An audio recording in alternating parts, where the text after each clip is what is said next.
What is going on, Duckers? And thank you for tuning in to this episode of the Decoy Livestream Podcast. We got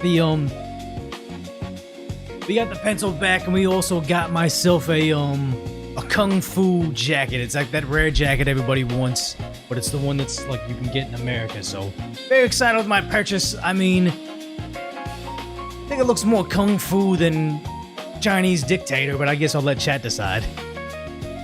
Is this and then Chad, it doesn't look like a lot of you guys are here, but is the volume too high? The Sifu jacket, yes, very K-pop of me. Actually, no, this is not K-pop. This is more Chinese, but I feel like it's Kung Fu themed. No? Sporty to you? Okay. I feel like if I buttoned it up, maybe. The music is a little loud, I kind of figured that, right? We should be good there. Yeah. Am I quiet? No, I think it was probably just the music in the background was loud, making me quieter. Sounds better now? Yeah. But yeah, I think I'm having connectivity issues, but it should be fine. I mean, yeah, the buttons is what makes this Kung Fu Chinese guy. Maybe I'll do a spin kick in a moment. But yeah, we're just hanging out.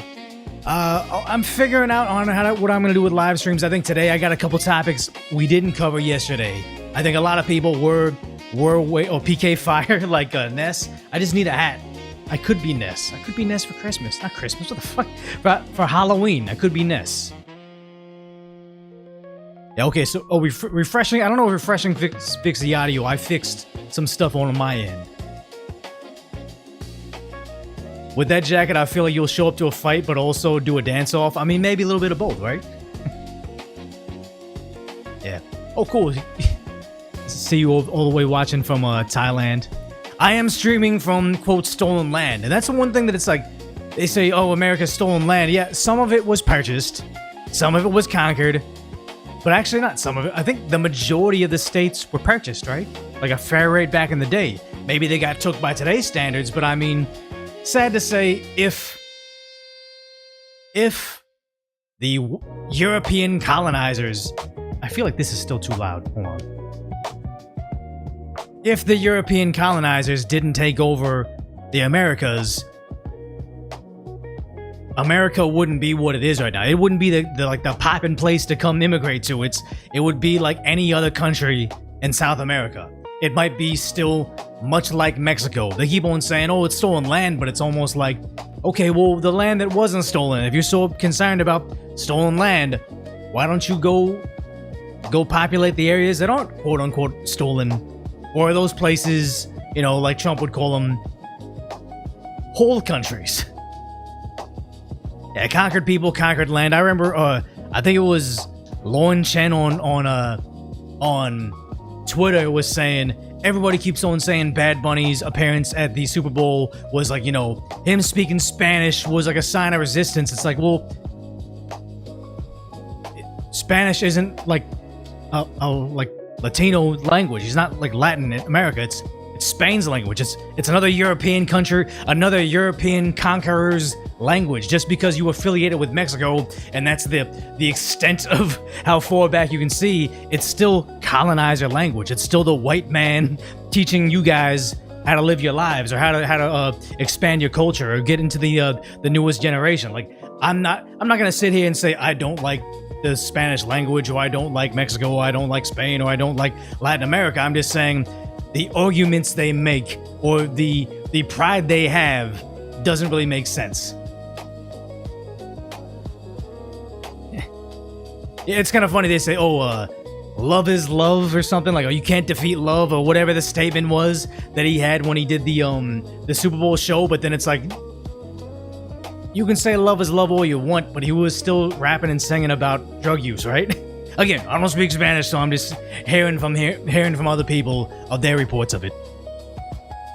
Yes, the Spanish conquistadors. Wasn't the Spanish conquistadors a part of the Crusades? One of the things that the left used to cry about, saying, oh my god, the Christian conquerors did terrible things. Yeah, they probably did do terrible things, but for some reason now it's the resistance. I don't get it. Yeah, love is stronger than hate is what he was saying as he raps in Spanish, the language of the conquistadors, and then as he raps about drug use. Yeah, wait, you can't seem to catch me live because you work nights. Can I upload your stream so you can watch later? Don't upload it. Just go to youtube.com/decafdecoy. It has the entire VOD of all the live streams, and I cut it up as the just the topics I cover. So you're not gonna get all the filler of me chatting with you guys for like a half an hour. You're not gonna get the filler of me talking about super chats. It's just gonna be this. Yeah, Earthworm Jim says, you saw comments of people that do speak Spanish and they had no idea what he was saying? What the heck? Add effects using hand gestures. What is that? I don't know about that. Okay. I just updated my my OS for security purposes, but also so I could try to use either Final Cut Pro or DaVinci Resolve because they weren't compatible with the OS I had.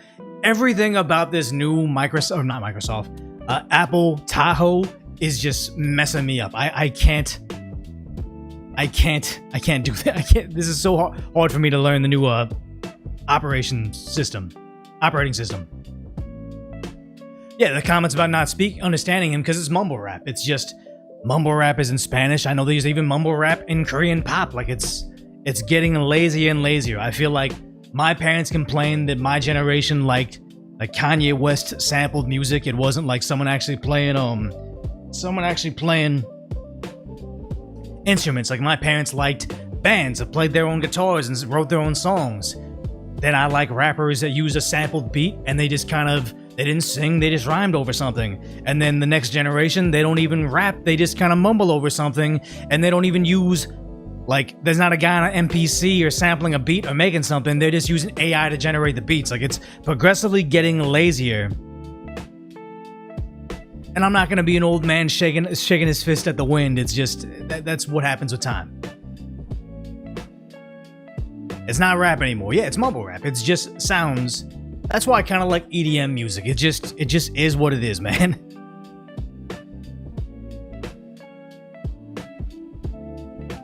Stop kicking the cat. I mean, we don't have a cat in here. He's gonna be in the other room. It's not sunny today, but he's in the other room hanging out. I think I'll see him at dinner time that's when he wants to acknowledge my existence. Yeah, auto-tune. I mean, if I could auto-tune my entire live stream, that would be dope. Actually, let's see it. Can I auto-tune my live stream? You can absolutely do your auto-tune. I had to put it through a thing. I doubt it. The parrot's not dead, man. The parrot's still here. The parrot is there next to the iced blinged out gold stormtrooper helmet and also the Squirtle squad with the saxophone. I got a lot of stuff going on back there. 90s to 2000s was golden era of rap. Yeah, I mean, it just depends on when you were like getting into music. I think the 50 Cent, Fabulous, Clips era, actually not even by rapper, I would say by producer. The Neptunes, Just Blaze, Kanye, that was and Timbaland, that was the era of like hip hop being the greatest because you just had 4 producers knocking out all the hits. You'd have Just Blaze making something for DMX and Just Blaze making something for Kanye. It was just the best era. DJ Premier, wasn't a big fan of DJ Premier. I actually wasn't a big fan of most. I'm pretty certain DJ Premier is West Coast. Wasn't into that. No Limit Cash Money, I wasn't into it. Like, even before Lil Wayne came out with Lollipop and became like the largest hip hop star, I remember Cash Money Millionaires, Lil Wayne, the Carter 1, Carter 2 just wasn't my jam. And I was really big into rap. Jermaine Dupri, yeah. Jermaine Dupri, I almost say JD Vance. Jermaine Dupri and Murphy Lee. Like, I like Nelly too, but Jermaine Dupri, Murphy Lee, that was some good eras. They had some bops. They weren't #1 Billboard, but they were dope. Bone Thugs a little bit before my time. I think Bone Thugs was more my older brother. He liked that. I still liked Crossroads, Paper. They got some good stuff out there. Even that song with Kanye, I tried. Pretty dope. I'm not Kanye. What I said Kanye? Akon. I tried Bone Thugs and Harmony. That was good. JD Vance has bars. I mean, I'm certain AI could make JD Vance rap Jermaine Dupri's songs. What the hook gonna be? And it'll be fire. Fire. Insane Clown Posse. No, I could never get into that, man. I can never get into that because it's not my vibe, man. Twista, I mean, Twista is like Akon to me. Dope if he's on somebody else's song. Like, Get Buck in Here with Akon. His voice sounds dope. But if you listen to an album of Akon's voice, it gets a bit off-putting, at least to me. Dr. Dre era is not my thing. That was before me. Did enjoy watching Straight Outta Compton about Dr. Dre and Ice Cube, but I just know how many liberties they took with rewriting history as to how unified they were. Yeah, no Tech 9, no Too Short, no Mac Dre. That's before me, man. That's before me. Nobody knows how old I am, but that's before my era. Yeah, you might have been subscribed to Decoy or Decoy Voice, main channel, but this is live streams. It's something entirely separate, so this is different. Yeah, Fabulous, top rapper to me. I know a lot of people rank like Jadakiss up there, and I don't get it. I rank Fabulous up there. Most people don't get it, but I mean, yeah. I look 41. I mean, looking 41, but being 75 is pretty good, guys. Akon City, yeah. Akon is the biggest, no, he's not the biggest scam artist. You know who apparently was a scam artist and actually is in jail for it now? Is that singer, The Dream. Apparently, I even know a guy. No, I'm sorry. Not The Dream. I take it back. It's not The Dream. The Dream is dope. I remember the Shorty is a 10, but Shorty is a shit song. That album's dope. Not The Dream. I apologize. Sean Kingston. Fraudster. I think he's even in jail for it. And I know a guy, Sean Kingston, a YouTuber, who tried to defraud him. KRS-One? No, that's before my time. No, yeah, not The Dream. Not The Dream. Sean Kingston. I think he's just being charged. Mystical? I remember that. I remember Mystical. Move Bitch by Ludacris. He's like the original mumble rapper, but then his verse, I had a friend who was like a pothead, comes over and can sing Mystical's verse on Move Bitch off the top of his head. Most batshit insane verse to memorize, but I mean, everybody's got fans. The whole thing with what is it?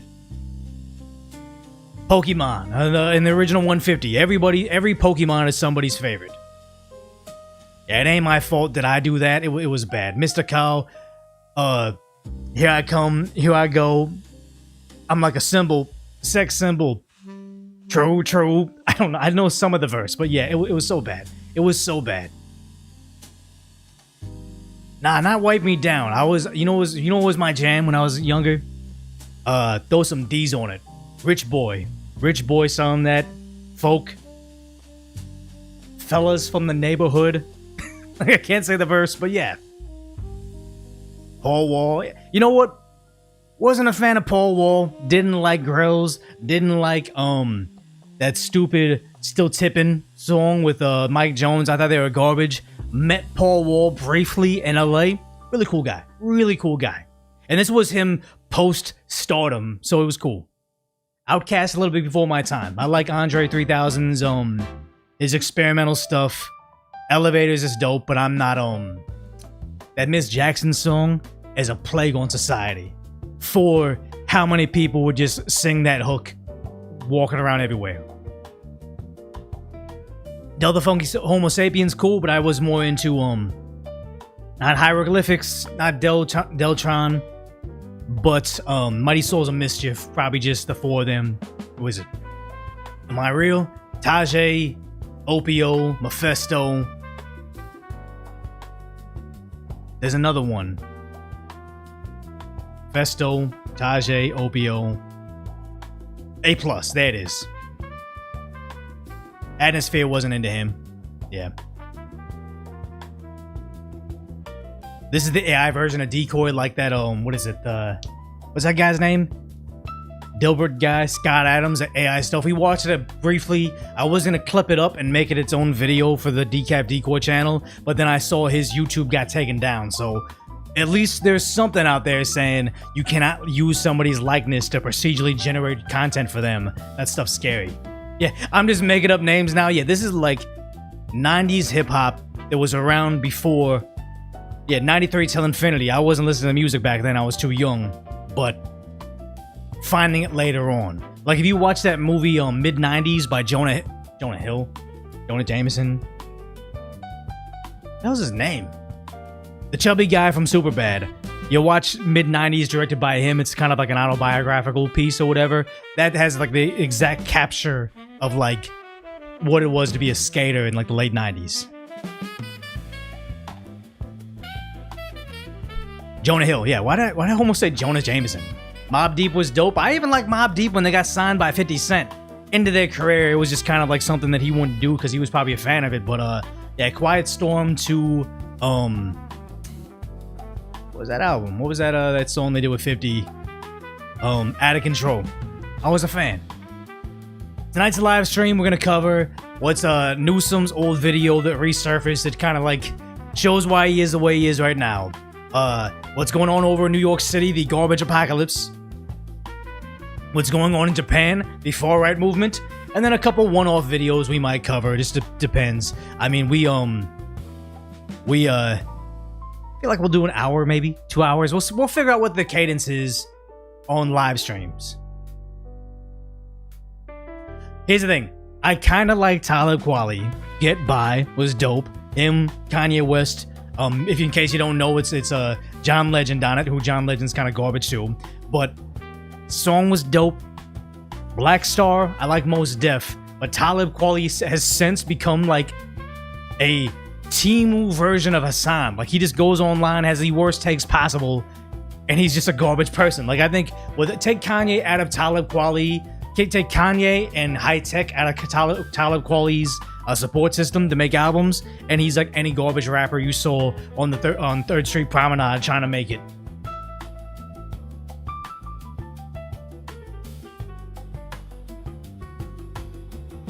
Ignore their non-music stuff. Exactly. Separate the art from the artist. I like Kanye, but even Kanye sent some batshit insane stuff I don't agree with. He says some stuff I have agreed with, but just, you know, separate the art from the artist. A lot of movies I like, made by people that I know in person, are garbage. I even say, like, with the classic era, Boston Celtics 2008, Kevin Garnett, Paul Pierce, Rajon Rondo.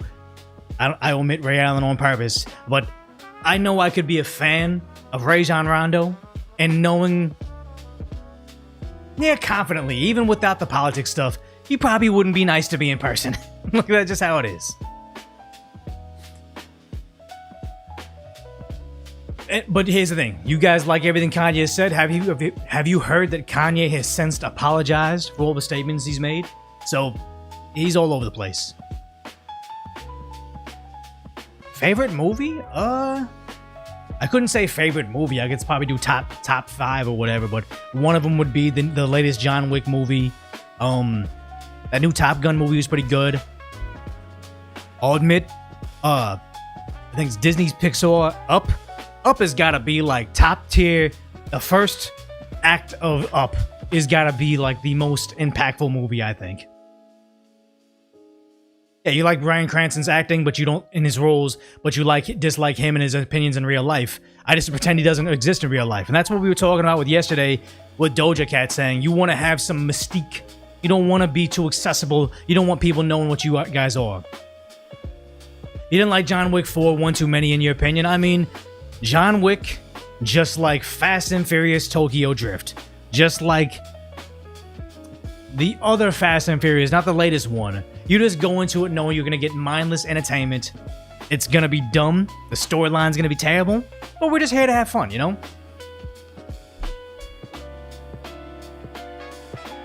Bryan Cranston's a communist for real? I believe that.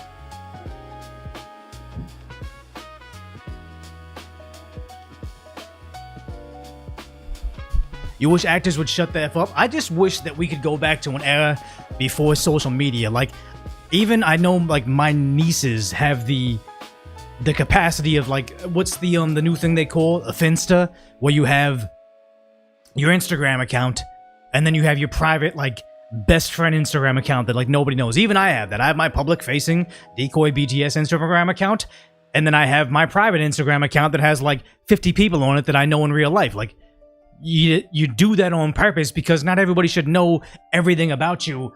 And that's even coming from a guy whose career is based on giving my opinion on literally everything that happens on the internet. Oh, cool that you're watching me over here from Dundee, Scotland. I could be getting trolled and that's not a real place, but alright. Only Decoy? Yeah, links are blocked on everything. Never, if you do live stream, never let anybody push a link on your thing because it just becomes, bots trying to publish something. It's garbage. Yeah, I miss AIM chat, AIM messages. I miss being in class, chatting up somebody and be like, "Oh, what's your aim? Let's hang out." Now it's like, if you're in public and you meet somebody at like a coffee shop, it's like, give me your phone number if you're legit, or what's your snap if you're gonna be shady about it. That's what it is now. AIM is done.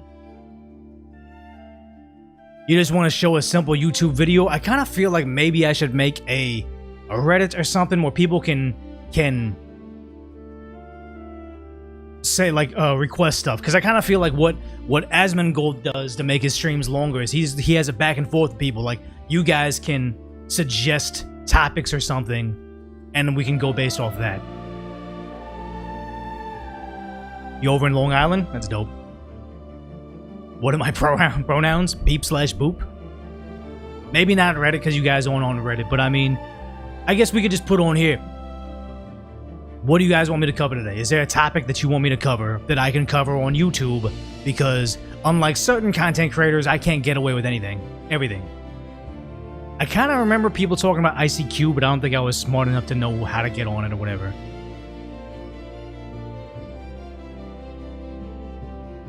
Yeah, we're streaming, but I'm still not good at it.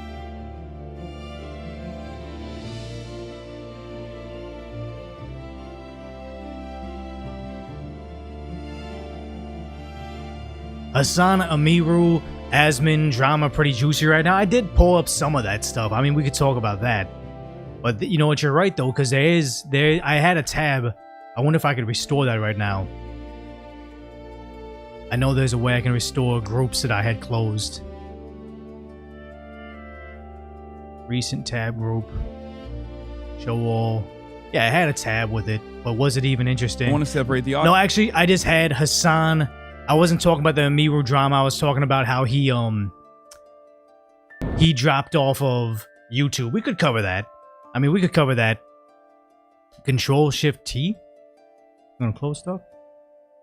No, that restores a tab. These were like tab groups I'd made yesterday, so I could, like, you know, have a good flow for the live stream. But from what I've seen Asmongold doing, he pretty much just scrolls Twitter.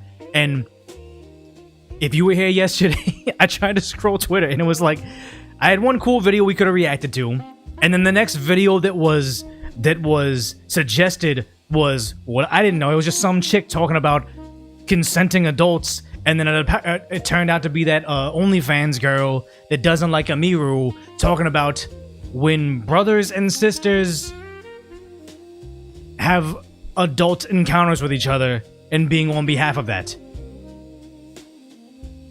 No, guy, I'm not trying to put that on my feed. I'm not trying to do that.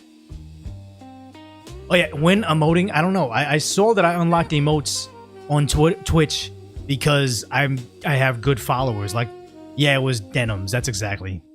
It was gross. It was like an old video. I think somebody was trying to slam dunk on her, saying, "Is this you finding an old take of hers?" And it's like, it was probably just her trying to be controversial and trying to, what's the word I'm looking for? Have a take that goes viral or something, but it's just not a good look. I feel like I'm glad that I'm not like a shock jock or whatever. Yeah, it's crazy. See, yesterday we had a guy gift I don't even know what the total would be right here, but he gifted a lot of money of gifted subs. That was crazy. It just act like they don't exist. That's the thing, is I don't even like when I would cover Johnny Somali. I wouldn't like to even say Johnny Somali in my thing to like, yeah, it might help me rank up and search, but I'm like, I don't want to give the guy any more clout because that's what he wants. I want to cover the trending event so we can talk about the moral decay of the internet, but I'm not going to try to do a video about the person trying to use Amiru's name and her trend to bolster her career. Like, and sad to say, plug her OF account, essentially. Oh, yikes. Yeah, you said Asmongold roasted her yesterday, showing her begging another content creator for an adult interaction. I mean, who was the other person? I almost forget right now. Somebody else went viral recently talking about they were, was they cheating on their spouse? Yeah, it was a conservative guy cheating on their spouse, and then it was the girl who's like the conservative person that she would appear on the whatever podcast, and she would be like, "Oh, I've never been with a man. I'm saving myself. I'm very religious." And then it turned out that there was allegations that she was sleeping with that married man, and that married man had other affairs previously. Again, this is all alleged, but I almost feel like it's kind of better that I'm on this island. Like, I really don't collaborate with anybody. I don't know anybody. I've been on the Quartering Show virtually. I've been on the Gundam Show virtually. I've flown out to Timcast twice. I really don't have, like, I'm not connected to the rest of the world. Like, I almost thought about going to the Turning Point event, but after what happened to Charlie Kirk, I just wasn't as into it anymore. It sounds like a normal interaction, yeah. It's all TMZ drama, exactly. Like, I want to cover, like, when I covered, what happened to Amiru at TwitchCon, that's crime. That's, like, within my umbrella. Like, even before I even knew about Asmongold and Amiru's connection, I covered what happened to Amiru over in, Santa Monica, because it was, like, she got stalked, she got attacked. I know that exact area, I know about crime, I know about Santa Monica PD, I know about all that stuff. It's in my wheelhouse. I really don't want to pick up, all the drama about between her and Ms. Kiv too much. Like, I covered it somewhat, but I'm not gonna become the update channel. Like, you got what is it? Willie Mack's show. He covers that type of stuff, and I just don't want to get into it. What happened to the shocked up dog? I think that his base that he lost from the potential of chocking his dog, they're gone already. He's on a back skid. He tried to go on YouTube. I personally think he was botting it. I mean, we can cover it if we want, but I think he was botting his YouTube stuff, and YouTube punished him severely for it. So I think he's on a back skid. Once he's no longer getting all the views for Twitch, I think they'll start enforcing the rules against him. You say he was definitely botting it? Yeah. Yeah, Decoy Gundam Cursed would be unhinged, but Decoy couldn't handle that level of cursed. I don't know what cursed you're talking about, but I do know that, like, you know, Gundam's a cool guy, and he's like, he's a good resource to reach out to and, like, talk about YouTube and stuff. But I know that some of my audience, because oddly, don't say it in the chat, but I have a abnormally large female audience, especially compared to other quote-unquote conservative creators or people that aren't liberal creators or people in the politics space. I know I even beat out Shoe on Head with female viewership. So when I had It's a Gundam on, a lot of my existing audience didn't quite resonate with him.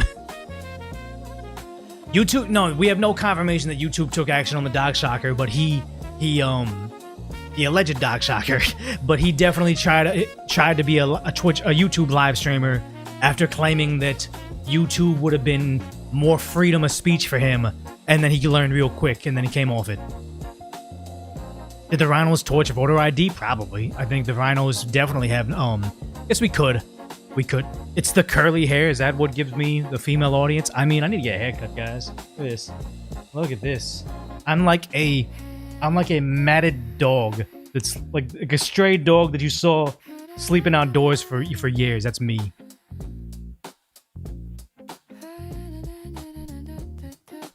He doesn't want to be exposed by YouTube comment ratio. Okay, so you know what? Let's just cover this right now because I don't want to make it all about Hasan. But since I'm trying to be a better live streamer, let me turn down the music. I think that's good. Go out of Asian fro. I can have an Asian fro. I could probably pull up an old photo of mine because my hair, as you can tell, this is me even like blow drying it to be straighter. I have very curly hair. Do I even want to admit this? I can get 360 waves for a small period of time in college. I rock 360 waves. Do with that information how you want, but yeah, no. Hasan out there talking about why he's not multi-streaming, and I'm gonna tell you what I think about it, like what the real reason is behind it. Well, actually, just my suspicions as to why he's not gonna multi-stream on YouTube. The audiences, because on Twitch, if you have 15K and on YouTube you have 10K, that doesn't mean you have 25K total viewership, okay? Because it splits the audiences. Exactly. Here's the thing is, I think it was either Moist Critical or it was Asmongold reacting to Moist Critical. This music's way too loud. Hold on.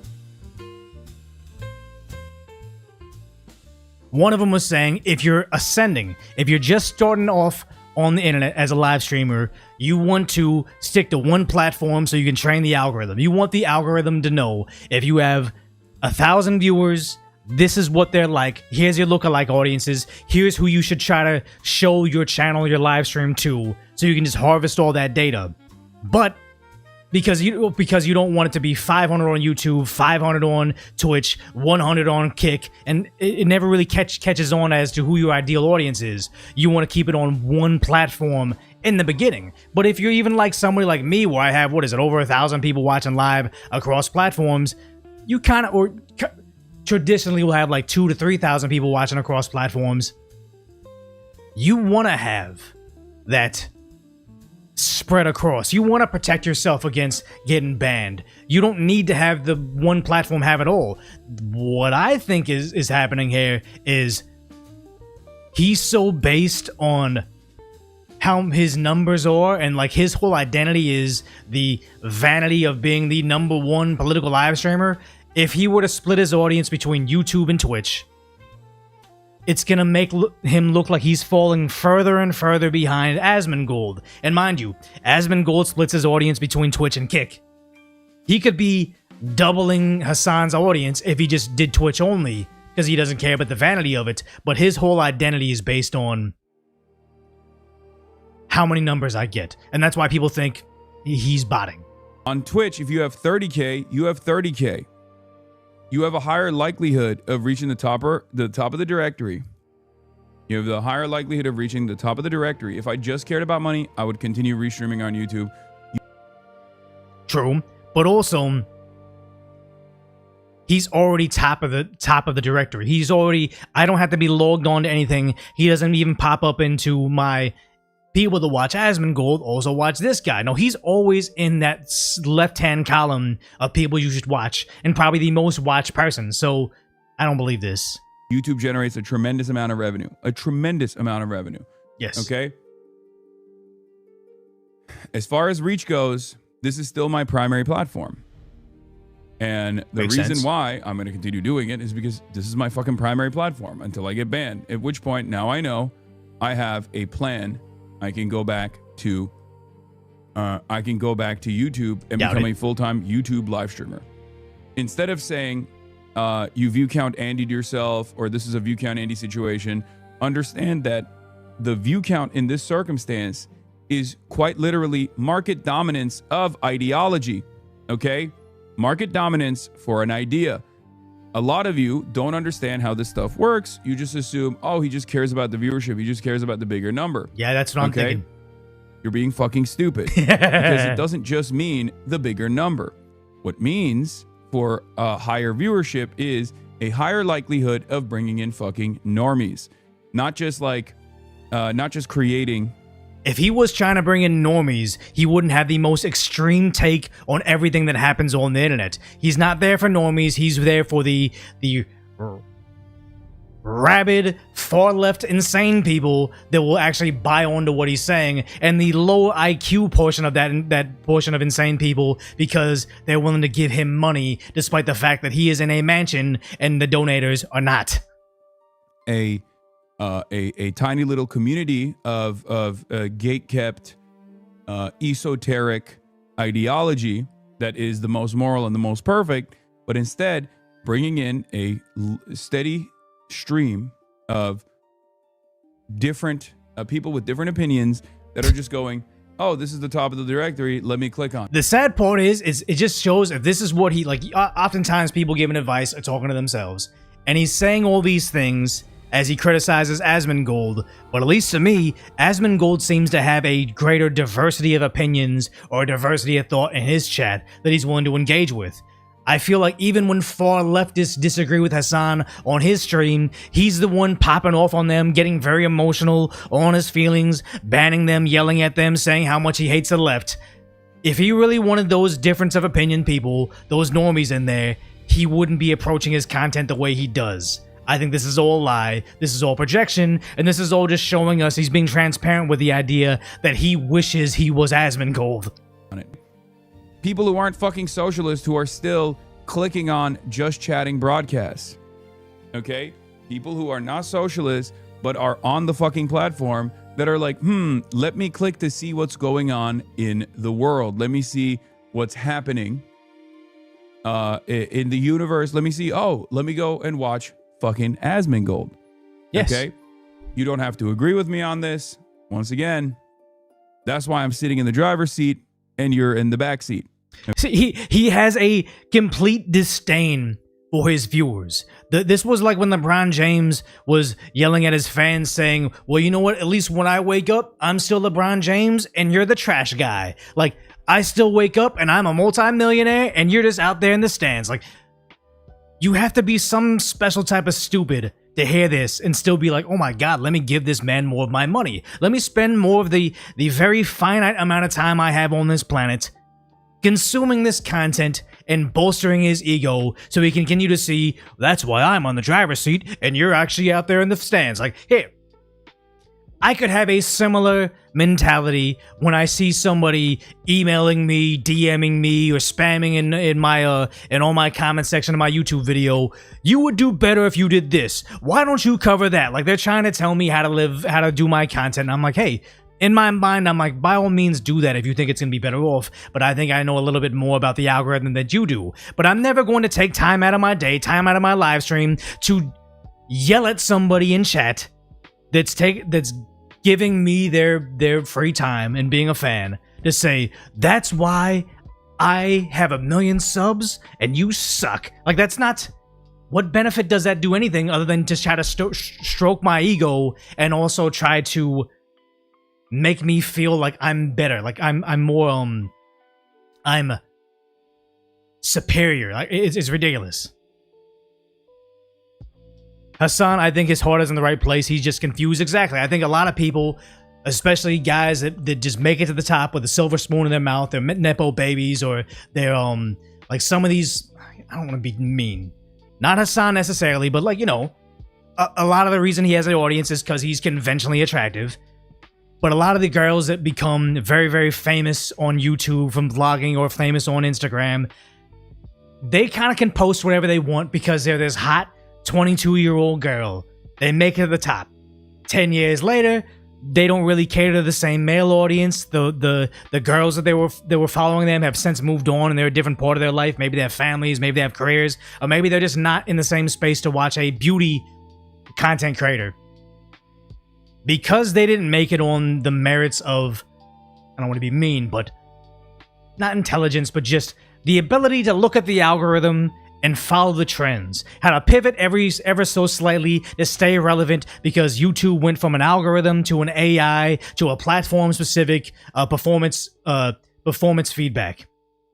If they never had to figure out how to read those metrics and just stay relevant on the internet, they fall off and they get really, they don't know, like, oh, the algorithm hates me, or it's because Asmongold, or it's because this certain country's out to get me. Like, they don't understand why they've fallen off, but it's because they're no longer the young and what's the word I'm looking for?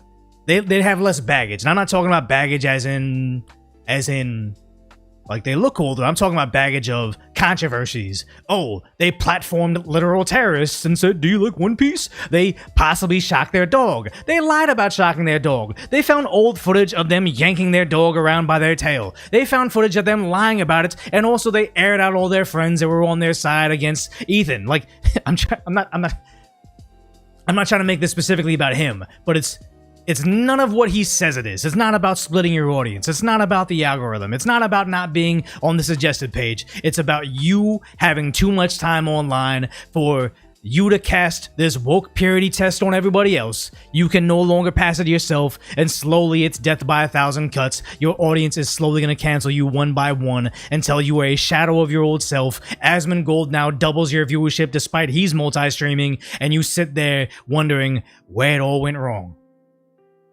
Yeah, he's just not fresh. He could have been iShowSpeed. Honestly, he could have been the BroTuber. He could be what he really wants to be, but by constantly being this lefty grifter champagne socialist, he can never be genuinely who he is, which is, I want to be rich kid. I want to be traveling. I want to be, not necessarily chauvinist, but just more like in line with who he was when he first got on the Young Turks. Okay, so stop backseat driving. Yeah, stop backseat driving. He has a visceral hatred towards his viewers. Now, what I think it is I had this pulled up even, is to see this. On YouTube, he's doing great. But not for someone with nearly 2 million subscribers. You think about me, and I can get probably 500,000, 400,000 views of video because I just know how to stay current with the stuff. And this is me dedicating time on building a second channel. Decoy voice or decoy could be a lot better if I spent more time on it, but for the simple fact that, yes, he pops off every now and then. What does he? He doesn't. He has 30k views, 90k views, and then 482. This is not popping off. So he's doing terrible. He's basically doing Ben Shapiro numbers, or the new version of the comment section. He's doing terrible. Okay, I came into this thinking, I took a snapshot of it, like mentally. I thought he was doing good. He's not. But he's still probably making a lot of money on YouTube, almost as like a tertiary form of income. Does his Twitch stream, makes his money there, gets his donations, gets probably a Patreon, does that a podcast, and then uploads, somebody clips up his live streams and just uploads it here. Free money, doing decent, right? But when you looked at his live streams, when he was banned on Twitch, he did his one live stream here to over 1 million views. 1 million views on a live stream is like Candace Owens numbers. That's phenomenal. But ever since then, 1,425,300, 191, 224, 251. These are amazing numbers if you were Decoy Voice or Decaf Decoy. These are terrible numbers if you have nearly 2 million subscribers, and therein lies a problem. What I think, can't confirm this, but what I think is this stream where he went live, his first stream on there, just like they are constantly accusing him of botting his live streams on Twitch, or somebody bots his live streams on Twitch, I think somebody botted his views, if not himself, for this right here. I think it said he had over 100,000 live stream viewers concurrently. Now, YouTube won't bash you over the head off the bat, but once they detect, hey, some of these views were inorganic, these seem to be botted, they later on will come back, and they're not going to pay you for that. They're gonna withdraw that cash from you. And since he's not YouTube's golden child, he's Twitch's golden child, I imagine they told him, hey, he's probably not going to be paid out for a lot of those views. And what happens is, if you're botted a lot and you're like seen as someone that's trying to juke the stats, they'll take away your monetization on your regular videos. So in my opinion, he's over here crying about views because you don't want to split the audience. I think he botted this, thought he could get away with it like he does on Twitch. It didn't work. It put his regular video views that are monetized in jeopardy, so then he had to stop doing it because it would make his views look pathetic as they are. And I know this, and I'm not going to air anybody out in particular, but I don't bot views. When I look pathetic, I'm pathetic. Like right now, we only have 776 people watching on YouTube. I think something's getting botted. Okay, I'm not trying to bot I'm not. No. What the heck? Why does it say I have 5,000 people watching? I don't see on any platform I have 5,000 people watching. And I'm looking at my chat right now. This does not look like 5,000. This looks like 1,000 from like YouTube, but whatever. The thing is, though, is when I did my election live stream, I'm not gonna out anybody. I'm sure some people can figure it out who it is. But when I was doing my election live stream, somebody had, what do you call it? Somebody had rated my YouTube video after their election coverage quit. Remember, I was live streaming until like 1 in the morning. Once they turned off their live stream and then I got rated with all their viewers, all of a sudden I got boasted like 20K live stream viewers. It was cool. But the thing is, though, is the next day they're like, hey, you had inorganic views. We're taking away some of that monetization. By all means, I didn't do it myself. I don't normally do it, but I got rated by a channel that is demonetized themselves. So they don't care if they bot themselves because it doesn't do anything. It just bolsters their appearance. But it really would impact my viewership if I was botting. I think he got that same message. In my opinion, I think he got that same exact message saying, hey, we're taking away that money. If you do this again, we may demonetize your channel. He's protecting it. That's what I think it is. Because you see this over here, him talking about the reasons I don't do it is the DMCA stuff. Obviously, it's true. YouTube is way less free than Twitch. And also, Twitch gives him preferential treatment. They let him do whatever he wants. But watch this. I genuinely think dual streaming was a mistake. What the heck? That's just the stream right there. Good audience gets you boosted less on both sides. I agree. Yes, chatter, you are not wrong. Yes, chatter, you are not wrong. It's been a somewhat of a failure.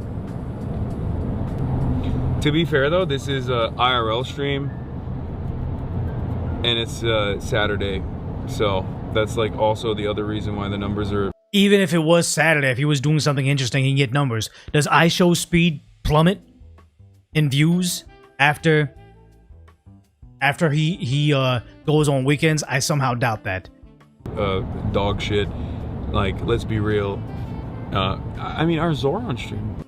Are you saying Saturday's the best day? What are you talking about? Yeah, I think that YouTube viewership and Twitch viewership are different. I would say my worst months are going to be holiday, like Q4. My best months are summer vacation, when people are out of school and they're looking for something to do. I feel like he would be in the same realm, so I don't get what he said. Yeah, he's coping. Wasn't like that. Zoran stream was like 20K as well when we did it. People only. This is one of the issues with like being there, being the person that's there before they become, you know, a nationally prominent campaign. Anytime you leave the house and the audio levels are like even a little bit tweaked, people lose their minds and don't want to watch. I could see that. Like, if my audio is bad, I'm sure certain people have a level of excellence they want, and if I'm peaking too much, they'll complain once, and if I can't fix it, they move on. I kind of get that. If I'm not doing full-blown news coverage, people lose their minds and don't want to watch. Because you've only catered to that specific audience. I know for a fact he wants to be iShowSpeed. That's why he went to China. That's why he tried to do all that stuff that iShowSpeed did, because he would rather be the bro YouTuber that can have some controversies, that can accidentally flash the camera, that can be offensive to a lot of different audiences, but his audience is just kind of about it because he's an entertainer, he's not a political streamer. He's regretting his point. Well, people, some people don't like that. Some people don't like when I have guests on, even at home.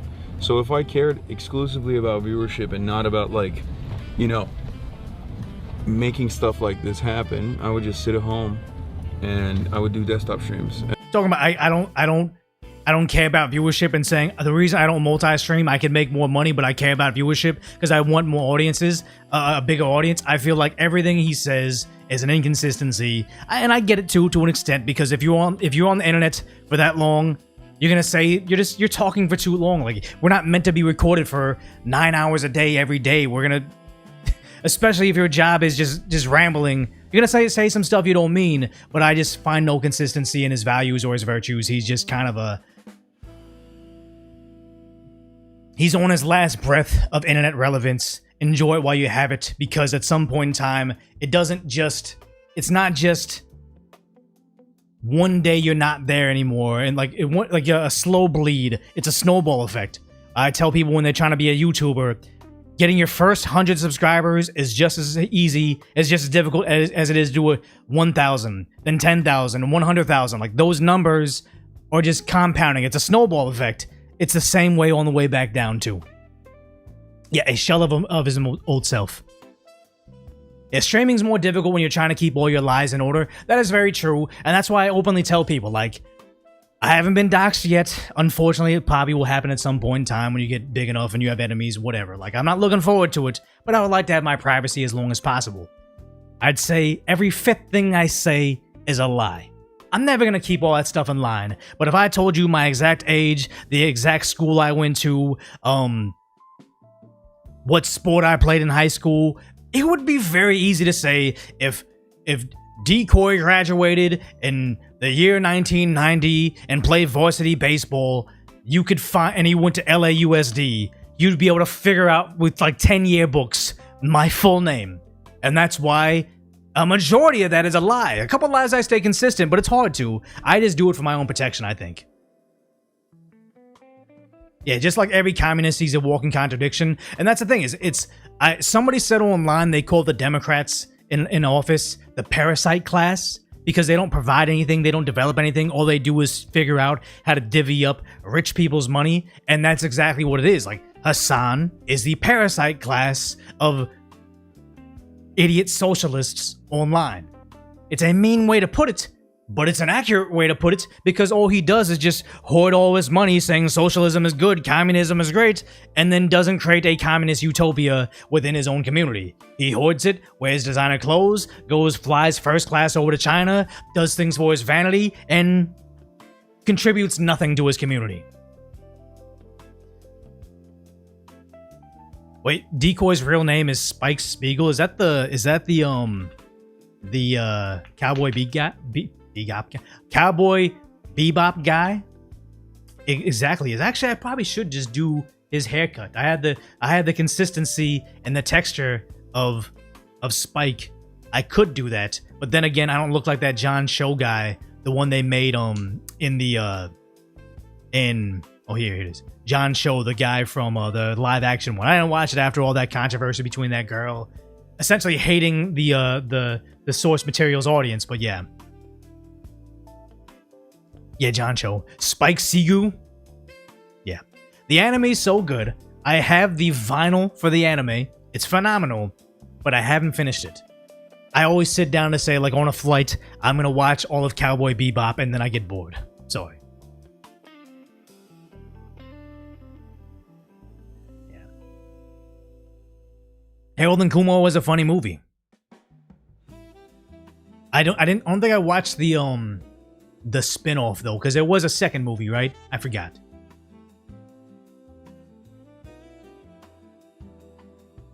The ending was bittersweet, so I haven't watched the bulk of the middle, but I saw the end of it, and I remember thinking, hey man, that sucked.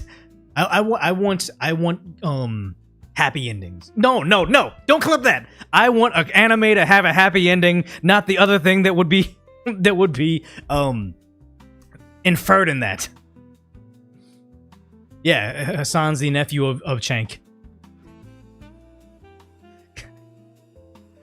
No. Yeah, we will never get a movie similar to Harold and Kumar in this day and age because everything. Even Steve Carell said with The Office, they couldn't make The Office today.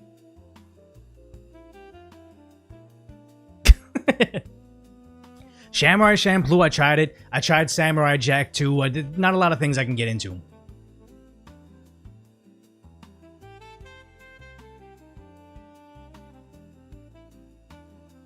Yeah, Kick, there's no, like, what do you call it? There's no moderation on. No, it's Rumble. I have problems with moderation. Kick, I just put everything medium threshold because I know people like to try to get around it or whatever. Yeah, we're lucky. The Office generation of comedy was the, like, GOAT tier. There's a spin-off called The Paper. I've heard it's terrible. I tried to watch a clip of it. I gave up on it. Yeah, Rumble requires bots to automata anything. I think it was even Asabi who was telling me about how bad it can get on there, so you kind of avoid it. But then again, right now, I'll even say it live on the platform. It's saying I have almost 6,000 live viewers, but chat looks like I have 80. live viewers. I don't get it, guys.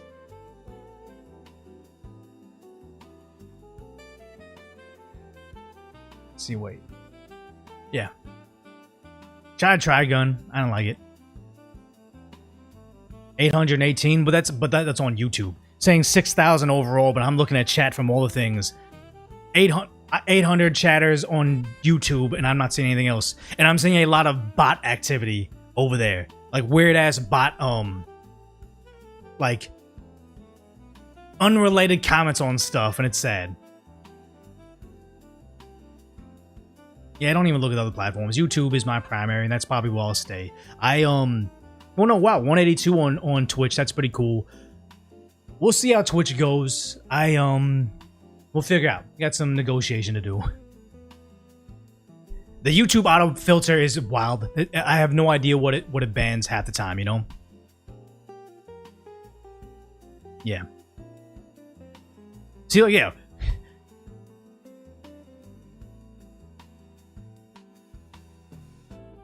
Yeah, why would you even bother modding? Because it is what it is.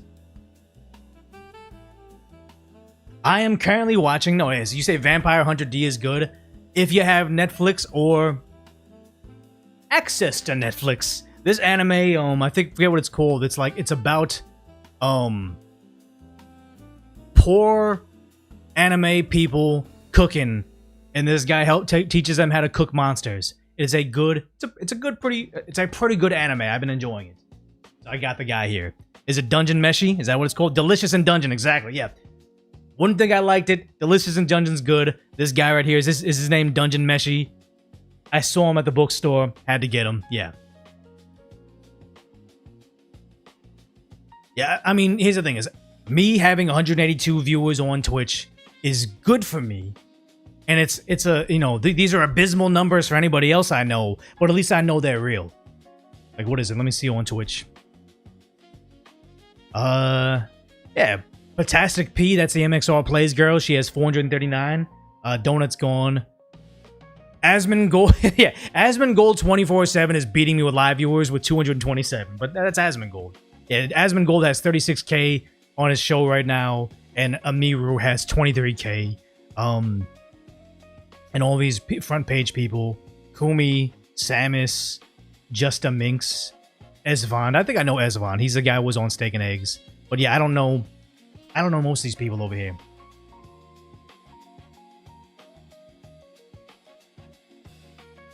Asmon Gold is the Roach King, man. I can aspire to be him one day, but I can't live the Roach lifestyle, guys. I'm not that punk rock. Figured that I may stream around him, but I've heard from, you know, my resources saying that I should go when like live content or when stuff happens, you know. And maybe I thought maybe I want to do like, instead of a hot tub, do an ice bath, because I do enjoy saunas and ice baths, but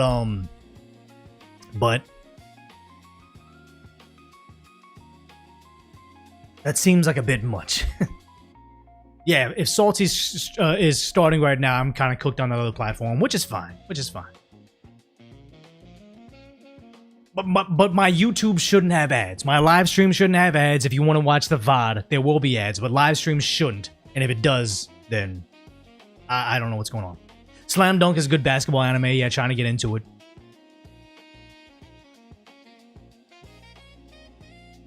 Oh, wait, so Berserk fans outlive the author? That's what I kind of fear for Game of Thrones. Those last two books are never coming out, and R.R. Martin will unfortunately pass away without giving us the ending. And the only ending we get is that abysmal HBO version. It's very sad.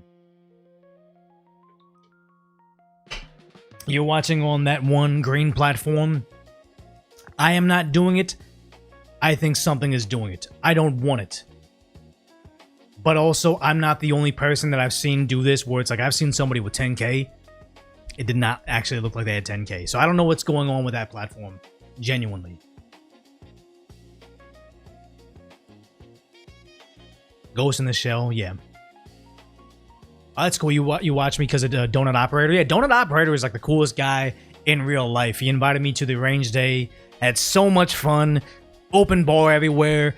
Range day was like the unlimited ammo glitch. Like I got to fire all these things I only dreamed of. Like my My dream was to fire a Thompson from World War II. I got to fire that. That was cool. But my favorite gun ever now is the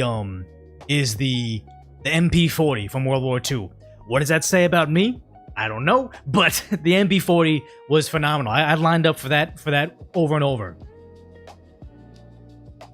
Can't even stream that. You couldn't. I even played a an Instagram clip of myself. Like, what is it?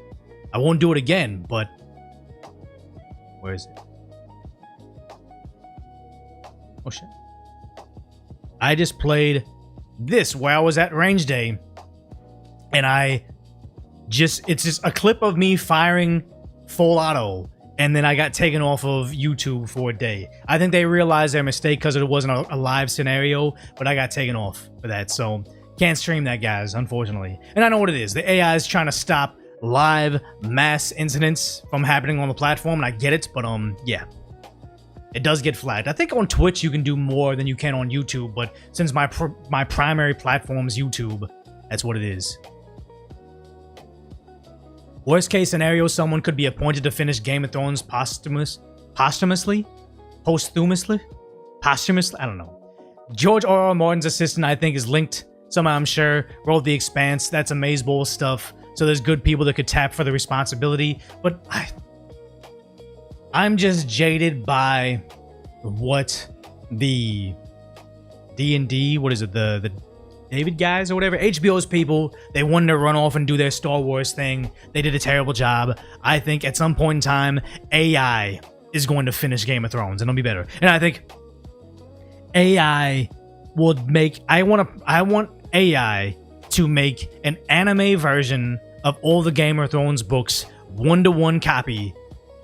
Yeah, DB Benioff and David Weiss or whatever, those guys. I want them to make an AI version of Game of Thrones, an anime, and I think that'll be way better than the monstrosity of an ending we got.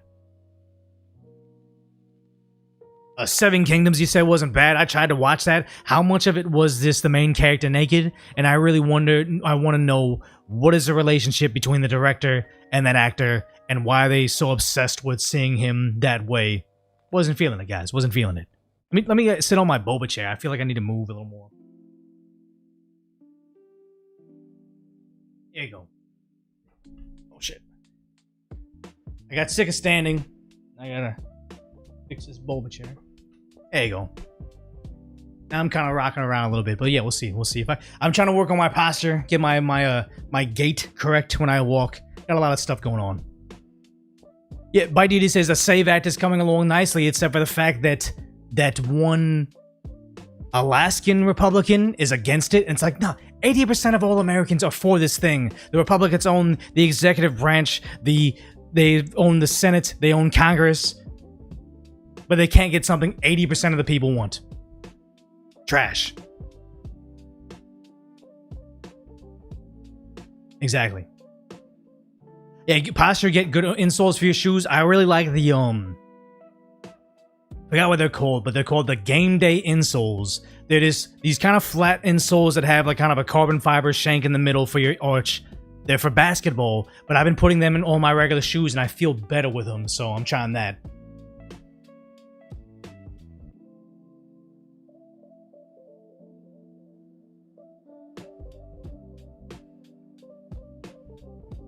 Yeah, 95% of Republicans, but as long as we have... Who's the guy? Is it Massey? I don't want to say it incorrectly. One of the Republicans is saying they might switch parties. And it's like, yeah, he's more of a Democrat right now than what is it, John Fetterman. So by all means, switch parties and go run for president as the as a Democrat. I don't care. Wear back brace. I have a weighted vest that kind of makes me feel like I need to be I can work on my posture all the time. Yeah, so is it Massey? I think it's Massey saying he might become a Democrat, and it's like, okay, because you think you can win as a Democrat instead. As you respect Massey and Paul, you don't agree with them, but they have principles. I don't want us to lose our republic because they're principled about something. We need the SAVE Act. We need voter ID. Stop trying to make a point. Get save the country. That's a save act. Voter ID is everywhere except here. Yeah, I would cover internet and anonymity going away, but I don't even know what's the jumping off point on that.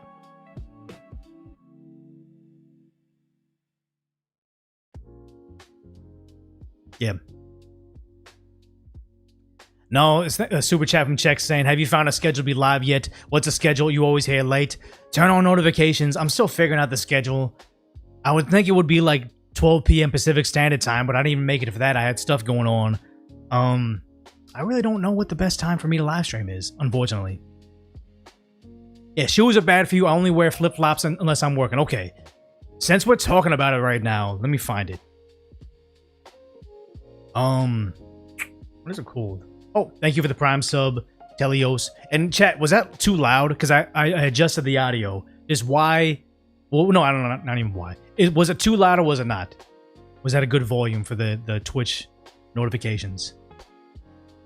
A spiral walking Tom Brady, I think? You didn't even hear it? Okay, never mind. So that was just on my end.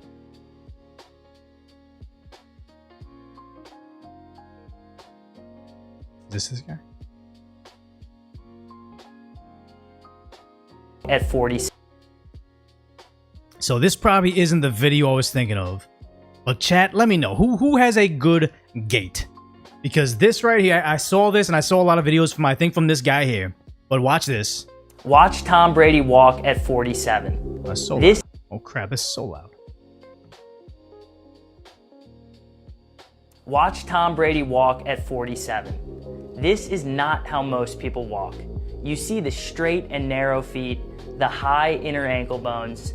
This is the same pattern that we see with other great movers. G-A-I-T. This is the movement pattern that not only allowed him to play until 45, but get faster after 23 seasons in the league. You can see the pattern in his run, that outward loading of pressure and the inward spiral to transfer it. It's the same pattern in his throw.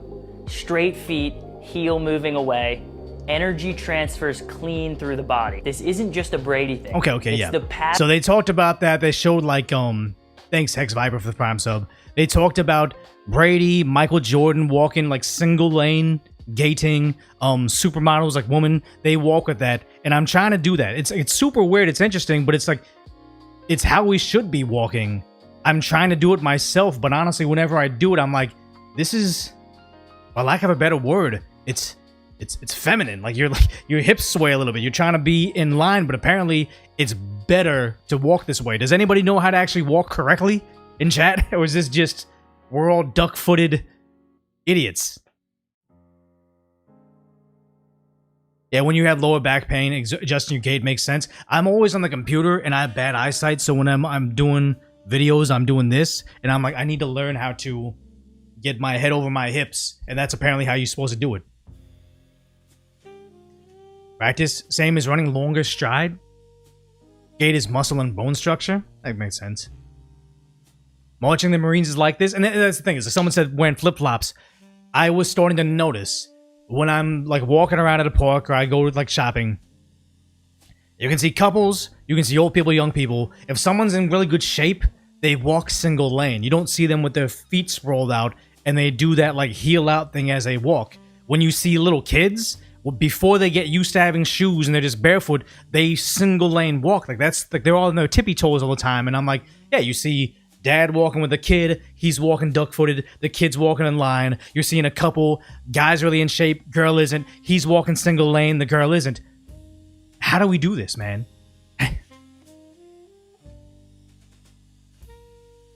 Tall man, I'm 6'4" with high hips and walk that way naturally. Same with most people who have high hips.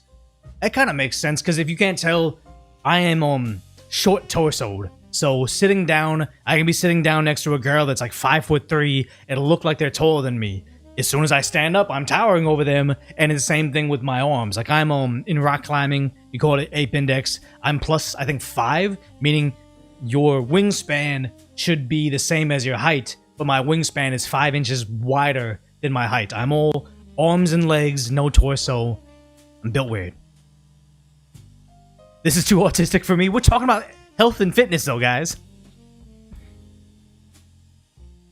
Yeah, it's called Ape Index, and my hands at my side are bad. And I remember I was even getting fitted for a suit, and I was offended by what the suit specialist, like, he eyeballed my measurements at, and I'm like, hey, buddy, we're about to figure stuff out right now.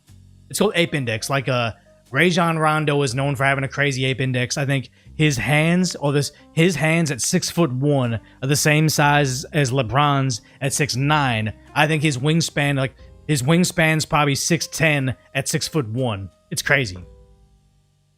Got them boxing arms. My reach is great, but it's more for rock climbing. I have really good measurements for climbing. Ape Index only sounds racist if you are one. I'm sorry, guys. You're 5'10" with a wingspan of 6'3". See, it happens. It's a thing, and it's just I think it makes us look taller than we really are. Like I remember knowing a guy who wasn't even that short, but he was just very torso long with short legs. And girls always say, like in my department at an office, we're like, this guy X is attractive, but he's just so damn short. And I'm like, he's not that short. It's just, but his measurements, his dimensions made him look smaller. It was kind of sad. I haven't seen a video about rock climber with strong grip comps. I don't know what that is. And you know a guy with T-Rex arms, his hands barely reach his pockets. And the thing is always, having T-Rex arms, it's like we're just built for different sports. If you have big torso, short arms, you are the ideal power lifter because the distance for you to make bench press or pull-ups or whatever is so much shorter. Red Bull gives you wingspan. Yeah, where's my Red Bull deal? My wingspan is nuts. Stop sponsoring a Miru. Get me on the roster, guys.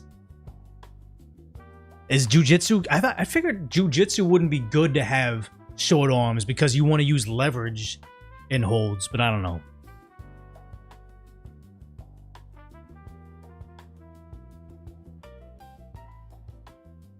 Oh my god. I don't know, man. Am I as hot as a Miru 2? I guess that's up to you guys. So. The dude that free climbs buildings is on another level, freaks me out. But you gotta see, like, go to a bouldering gym, like a rock climbing gym, and see the things that these guys can do. That guy free climbing a building is essentially the same as me or you walking up a staircase or climbing a ladder. It's cake to him. Alex Honnold, yes.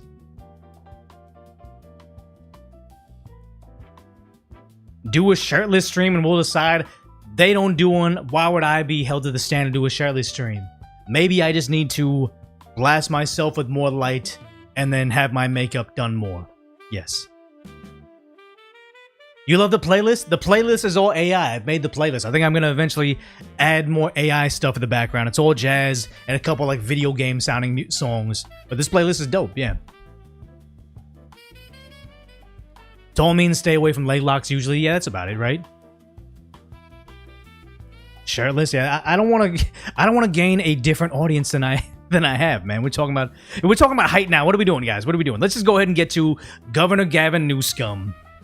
And this old video, if you're not following Maze Moore, this is the thing they played up, but yeah, Maze Moore found this old video and everybody's reposting it of why Governor Gavin Newsom doesn't do interviews, because he gets railroaded, and it's so hilarious to see him get basically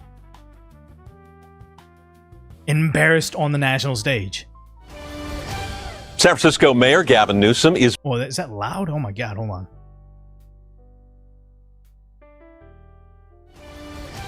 San Francisco Mayor Gavin Newsom is breaking his silence tonight. It was nearly a month ago that he dropped out of the governor's race. He hasn't held any official public events or talked to the media since, leading many to ask, what's going on? But that changed today. What's going on? Was this the same time?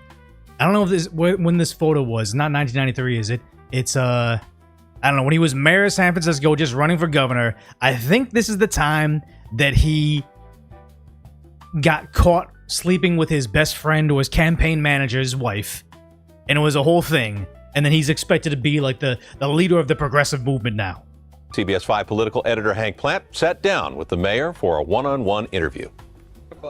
The mayor used the occasion of the city's $500 million deficit to start doing interviews again. But of course, we began. He's always been an awkward, slimy scumbag. I don't see how the left keeps on stroking his ego saying he looks so refined and good. It's like, no, he's a weirdo. With questions about his uncharacteristic absence from the public limelight. Mr. Mayor, good to see you. Let me start by asking you, where have you been? So he's always sat this weird way. What is this? $522.2 million shortfall. Last year we had a 575.6. Hey, guy. Wait. Did he not know he was gonna go on there to talk about his budget issues, or was he thought he was getting a softball interview? Is this the reason that he doesn't do interviews anymore? I'm here to talk about tomorrow, today and tomorrow. Not yesterday. I'm here to talk about my future failures, not my previous failures. Working my tail off. I've been out. I think I had 69 public events. Why does he sound like a Texan? Where is Governor Gavin Newsom from? Why does he sound like an oil baron in this interview? I think. It's the last 2.5 weeks. You know, I heard you say that on the radio today, and then I asked your staff, well, where's the printout? Where are these events? And your press person said, well, this is stuff he just goes to. Yeah, these are all public events. Yeah, so. But look, you know the criticism that you have been dodging, not just the press, but also the public. Oh, so they sandbagged him. He didn't know he was coming in to speak about his failures. He thought he was coming in for what he gets now with, what was it, Vogue saying how good he looks and how presidential he seems. That you have been sulking after dropping out of the governor's race, that you're having a temper tantrum. What do you want to say about it? Oh, now I know why they call him Patrick Bateman. This looks like a moment where it's gonna go bad for this journalist. He's like, I'll remember that when I'm Grand Emperor of the Universe. I want to say that I've been working my tail off. I've been here, focused in San Francisco. Did he just repeat the same sentence he made before? He's the original Carambola. I think I was gone 2 days out of the city in the last 3 weeks. We've done 69 public events. I've been as engaged or more engaged than ever. I don't read the press. It is. We're asking you about your budget shortfalls, and now you're just saying, this is how good I am. This is how busy I am. Don't you see how much of an oil baron I am by the slick back of my hair? Comical, some of the things that have been written. So the cartoon in the Chronicle is saying, wait, I feel like I gotta, what does it say? Is this in another language? The smoke show, you'll be responsible for changing the mayor. Oh no, the new something, me changing the mayor. He's Governor Gavin Newsom crying. Changing the mayor's something, you mean? No, I don't, what is this? This is from the San Francisco Chronicle. How can you read that? I don't know, man. That depicted you as a crying baby with the headline, Mayor, off the wall. You didn't see that? Oh, that's like a serial killer stare. Like if someone showed me like, hey, here's what your haters are saying on Reddit, and I was just like, that would be terrifying. No. You didn't see it? Why? Who reads that stuff? I don't read that stuff. It's the San Francisco Chronicle, isn't it? Like the most popular newspaper in the state, in the city you're the mayor of? If I focus on work, I focus on getting things done. You're right. He is Joker coded. He doesn't care what happens to the world. He just wants to accrue power. It's not just the press, though, that you've been absent from. I mean, I have a list of the events that you have missed. Which ones? Well, you want a few. The Urban Land Institute. You were scheduled to speak before 6,000 people. I had the flu that week. The China... He's going to prattle off some lies, I think. China SF conference that was also there. They were counting on you. The Silver Spur Awards luncheon. That was the only one I missed that I actually knew about. No, I took 2,000 people. Well, if you knew about it and you missed, you're talking about you missed the one you had the flu for. So now you just, none of this tracks. Yeah, I think you're focused on the Spur. I actually wish I had made. I was sick as a dog, and that was on a Monday, and was gone for 3 days. Salvation Army luncheon honoring your chief of staff. I was never scheduled to be there. I was at 3 events at the exact same time. Some of your staff members have left. Yeah, as I said, I made a lot of changes here. Is it because you slept with one of your staff members' wife? Or is that another time? Or is this a different time? I don't know. Yeah, he might be on some substances here. I wouldn't be surprised. You went to Hawaii. For how long? Didn't tell your own press secretary. He was blindsided. had to go out and tell the reporters, well, he's under the weather, didn't know his own boss was on a plane to Hawaii, was blindsided. Gulp. These are He literally went gulp. people who work for you 15, 16 hours a day. What does it say about your loyalty to them? Well, what does it say about the information that you've been provided? That's what I'm concerned about more. This is all true. What are you talking about? You're just factually, again, incorrect. My chief of staff was well aware I was gone. Was gone for 48 hours. I left for 2 days. Is this the environmental guy saying I went on a 48-hour trip to Hawaii? Think I deserve the right, after a long campaign, to make the decision to spend time with my daughter and my wife. I don't know where you come up with it. As he does. He does have, he should be able to get time off and do what he wants in his free time. But the simple fact that he's undergoing controversies and being called out for budget shortfalls and saying, you know what, I deserve a vacation. Absolute absurdity. Should have disqualified him from ever running for something ever again. And it sort of misleads people and creates a sense of something that really doesn't exist. And so it's unfortunate. But again... But that is exactly what happened, Mr. Mayor. The press secretary gave misinformation to the press. And then he resigned. Yes, yeah. Curiously, he resigned after this. Yeah, I don't know that this is much to do about nothing. My chief of staff was aware, and to the extent that my chief of staff apparently that morning didn't communicate it to the press secretary, I guess that was the case. But it's not my fault, but he's more angry that he has this information. Again, absolutely disqualifying. Then, when it was time to talk about the city's finance problems, Newsom seemed out of patience. Deficit, $522 million. Yeah, it's a big deficit.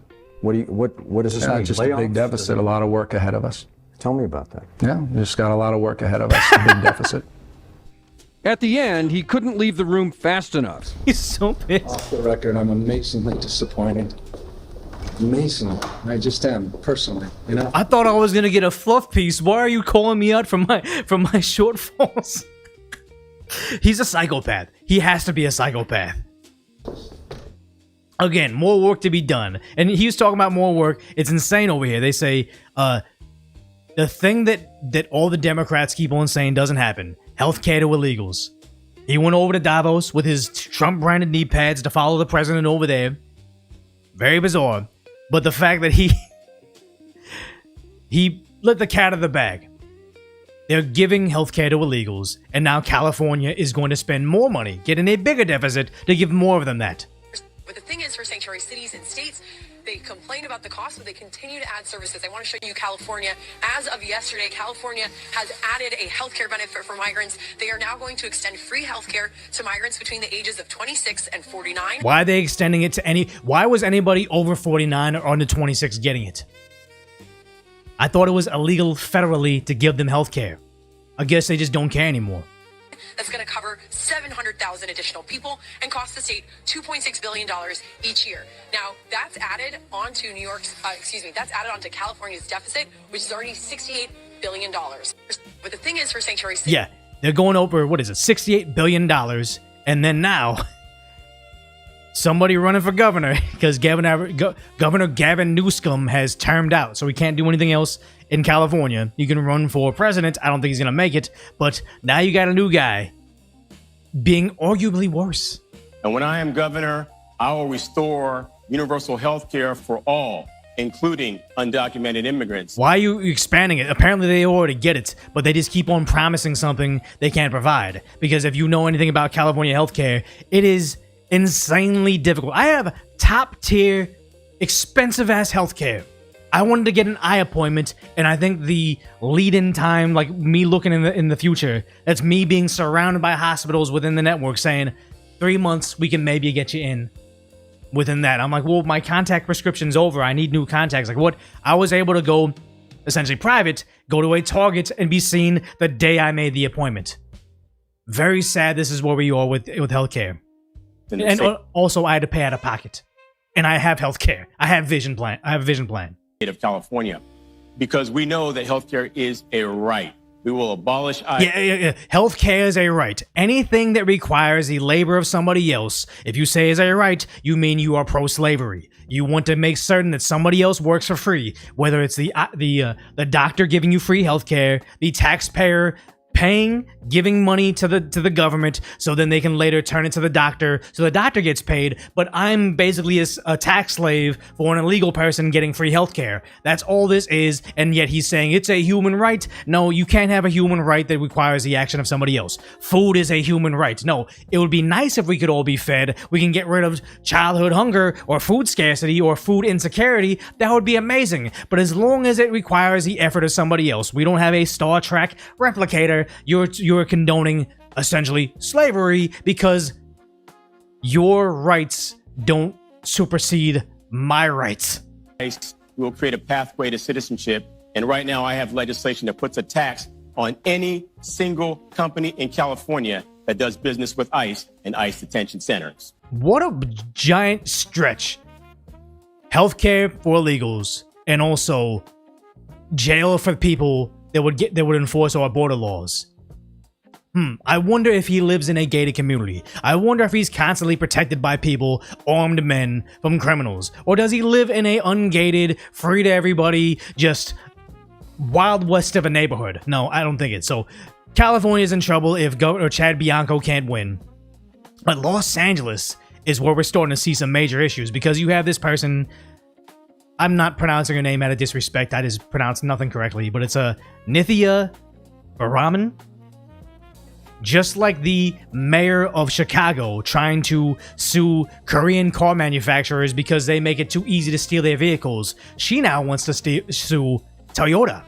We have a company, the Prius, whatever, Toyota, who makes the Prius, that essentially has a device on their cars, which is super easy to remove. Oh my God, like, so we got a population of girls, they're too hot, and their skirts are too short. That's the exact same argument she's making right now. It's basically the value of a MacBook, right? That is put in a place that is incredibly easy to access in your car. Who cares? Are you gonna start suing Apple for having MacBooks on display? It's too easy. It's too tantalizing for criminals to steal it.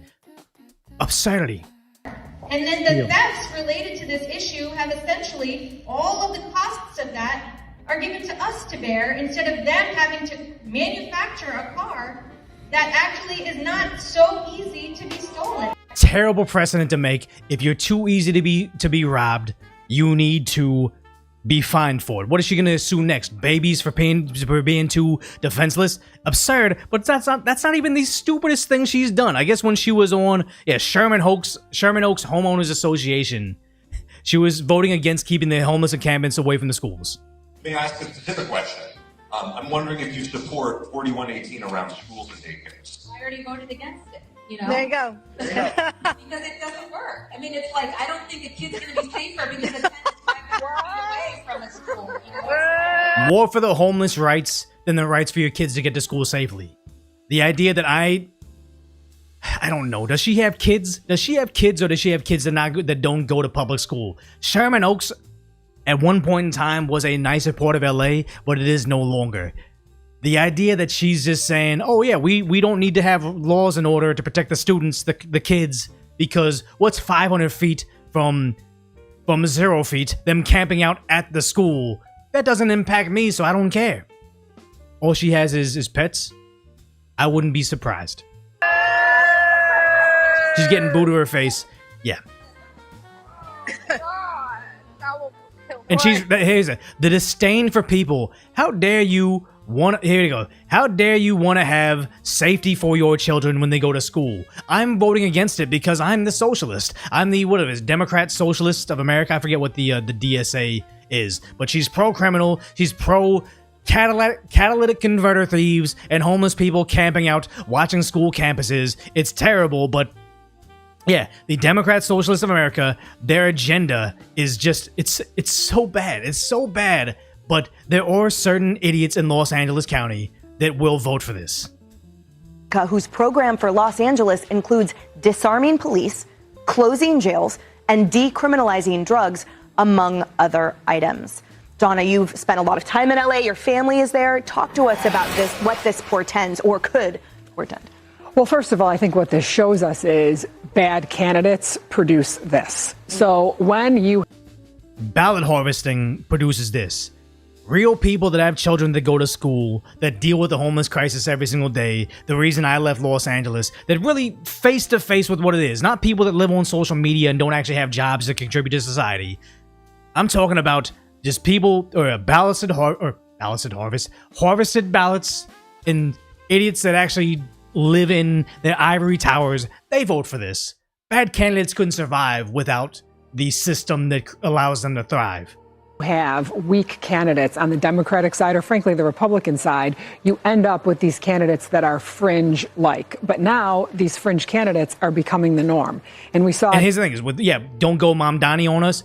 What we're seeing in New York City already should be the shot heard around the world. We are well aware of the dangers of socialism. It's already going bad. Homeless people are already losing their lives. People are walking around piles of garbage taller than themselves. Cars are getting broken into at a record amount. Like, it's already going bad. But if people don't face the realities of what they voted in New York City, it's going to spread elsewhere. Happened here in New York. Yeah, but was Mamdani going to get elected without it being Adams and Siwa and Cuomo, right? Like, there was no really good alternative for the Democrats to choose. I think for the Democrats to choose, I think that Sliwa was a good alternative. It's just, as long as you can straw man anybody that's not a socialist by saying, oh my God, he's a communist, or not communist, he's a MAGA Republican, idiots will vote against them. We're seeing in California. I mean, you have Karen Bass, who horribly has botched the entire fire issues that have been going on there. People are still not being able to build their homes. I mean, this is a Socialists of America who. California's still reeling from the fires, and they want to bring in somebody that wants to disarm the police, close jails, raise taxes. What's the next one? No. They want to fine people leaving the state, and also, they're going to lose the Olympics. I'm calling it right now. The Olympics won't make it here. Something's going to happen in the meantime. But the other mayoral candidate, Spencer Pratt, the former TV show The Hill star, actually is exposing her for having a checkered past. I actually like Spencer Pratt. If I lived there, I would be voting for him, but I definitely will tell all my friends that still live in Los Angeles County to vote for him. The homeless industrial complex finally. Oh, my bad. That's loud. That is loud. As their corrupt candidate of choice in the mayor's race, Councilwoman Nithya Raman was. Nithya Raman, that's how you say her name? Okay. And that's the thing, is she is turning her back on Mayor Karen Bass and running against her. So we're already seeing infighting from the left.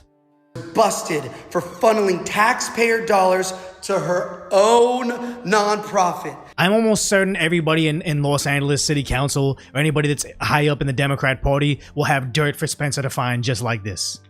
In 2020, she spearheaded the Los Feliz Bridge Home Shelter as a failed temporary housing fix at a staggering cost of $2.2 million a year that only resulted in surging crime and a 400% increase in homelessness. Yeah. Raman pledged to. Well, the problem is, they have a increased homelessness, but also not discounting the fact that homelessness went up despite the fact that we have something like 7 deaths a day from overdoses.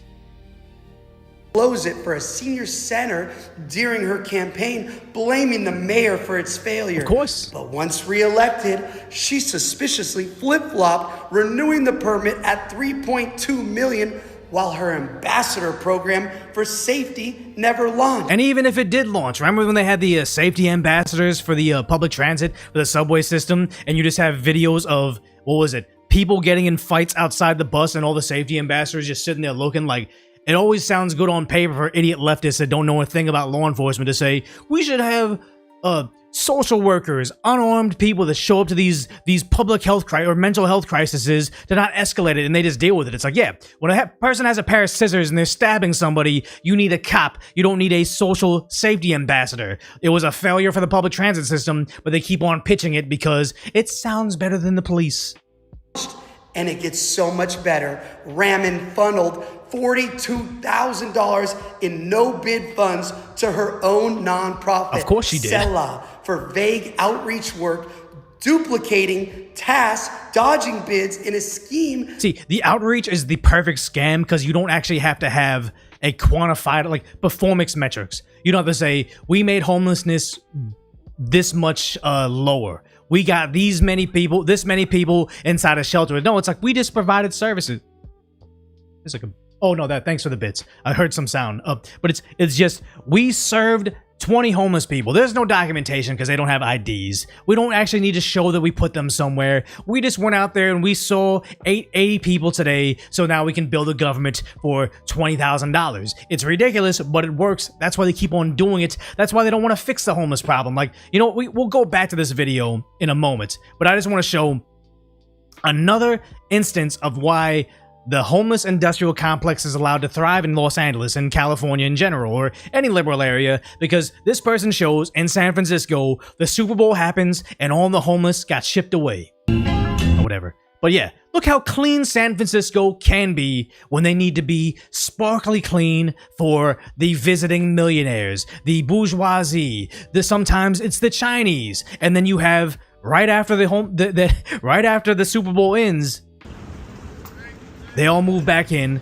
They're allowed to take over the streets. Incredibly dangerous, dirty for everybody. Suffering. All suffering of everybody over there. But the same thing is, they keep the homeless situation intact because they can endlessly fundraise off it. They can endlessly spend on it because nobody wants to say, keep homeless people in the streets. Let's give them help. Let's get them services and free needles and free syringes and free Narcan.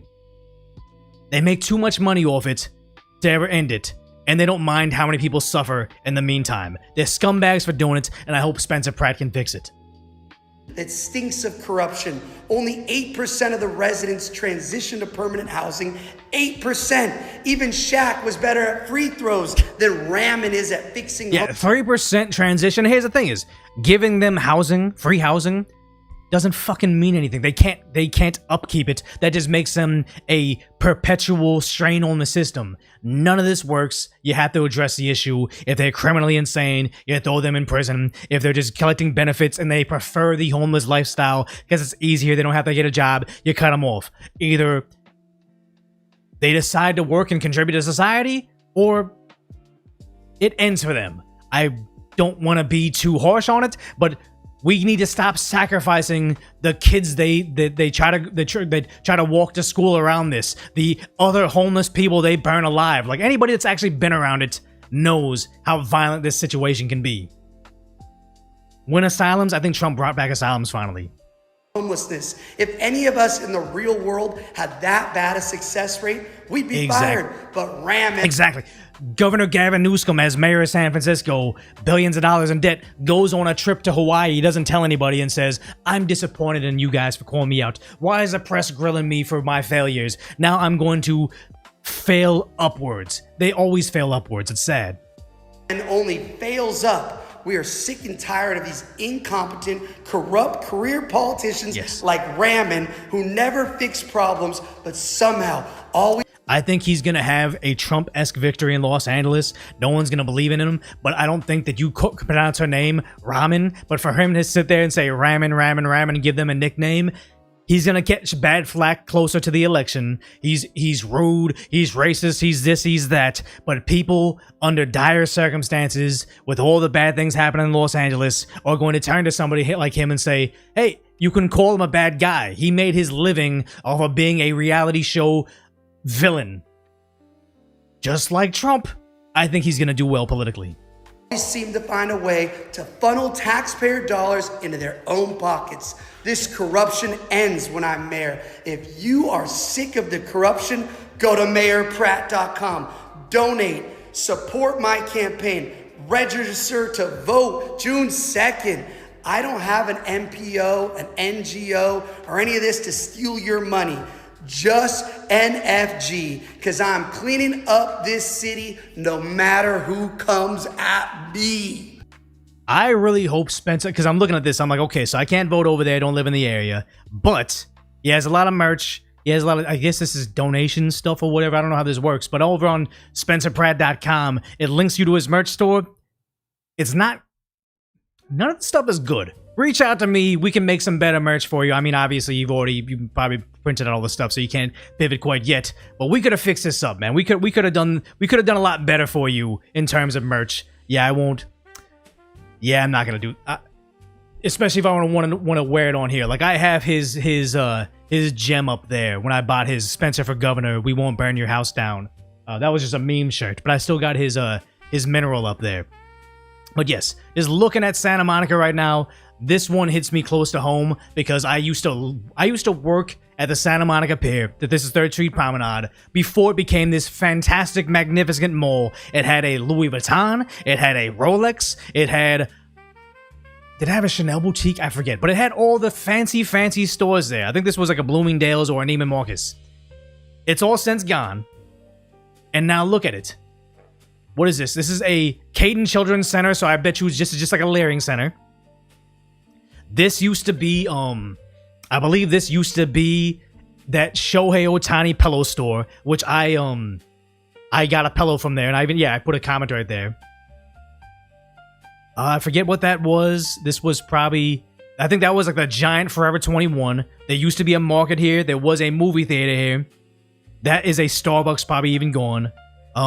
Yeah, all the stores are gone because when I was at this...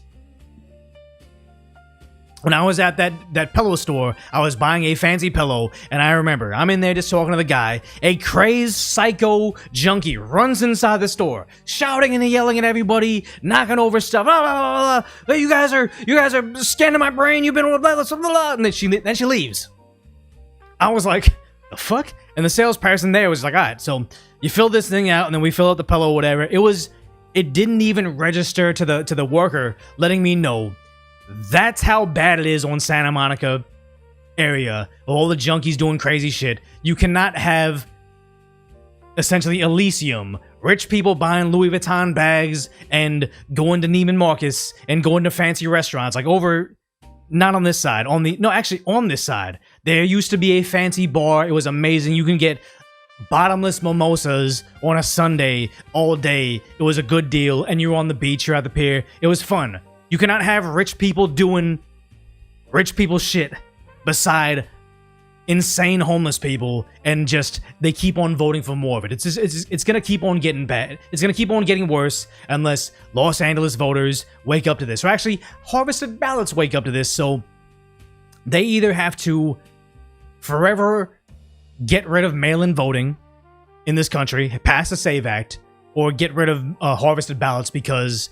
That's what I think is making it so people like Spencer Pratt and Chad Bianco can't win.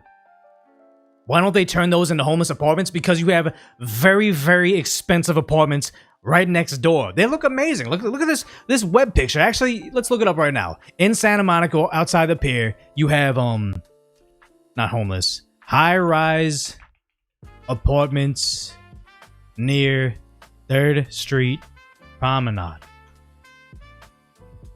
See, the residences on 3rd Street Promenade Beach. Okay, let's see. Do they have a website? Because I want to see how expensive these apartments are. Next to what I just told you right now. The Park Santa Monica apartments. Cool. Okay, so let's look at it. Park Santa Monica. The website, does it even work? Okay, yeah. Make sure it's not like tracking me and giving my address. So yeah, look at this fantastic apartment complex over in Santa Monica. Oh, look how good. Live at the park. Santa Monica. Look, you could have this fancy car. Elevated well-being. A private park? Oh yeah, because it has to be within the building. You don't want to exit out of it. But let's see. Availability. Let's look at a floor plan. 9 homes of this. Yeah, to live there. $10,000 a month to $4,000 a month. So it's mainly, why is this one $4,000? It's a studio. A studio apartment, $4,000. 2 bed, 2 bath, $10,000. So let's go ahead and go on maps because I don't want to give up my location and always. Yep, so you did. But let's look over at what is it? The Park Santa Monica apartments. Here you go, Broadway. Let's look at this street view.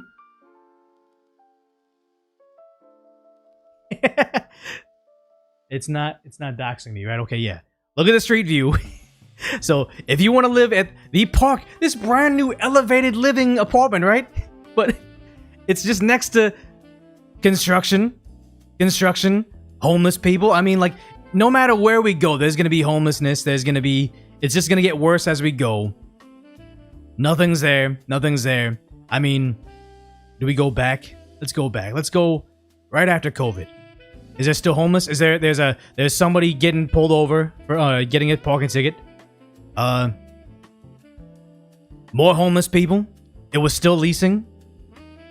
And this is by far the best part of Santa Monica. It only gets worse from here. More homeless people. It's insane that for the low price of $10,000, for the sweet deal of $10,000 a month, we can just live next to abject poverty. The tiniest Target you ever seen, inside that Target, you don't want to look at their bathroom because it's all just junky shit. You can tell you're in a bad neighborhood. If you're in a bad part of Los Angeles, Santa Monica, San Francisco, go to the bathroom and look at the toilet paper roll. If you see the specks of red or just dark specks in it, it's not because it's recycled paper. It's because junkies are shooting up inside the bathroom, then they're taking their needle, putting it inside the roll of toilet paper, squeezing it, and getting the blood off the needle so they can reuse it again. But then contaminating the toilet paper roll you were going to place on your openings, possibly giving you God knows what. That's what you pay $10,000 for in Santa Monica. Sorry, you're trying to eat dinner, yeah. Apparently Rachel Zegler got blacklisted by Hollywood. Let's look it up live right now. See, I can't even search live on this because you never know. See, exactly. You cannot look at things live. I searched it. The first thing it is a raunchy image. You can't. How does Asmongold? I know a lot of you guys watch him. How does Asmongold watch stuff live on YouTube?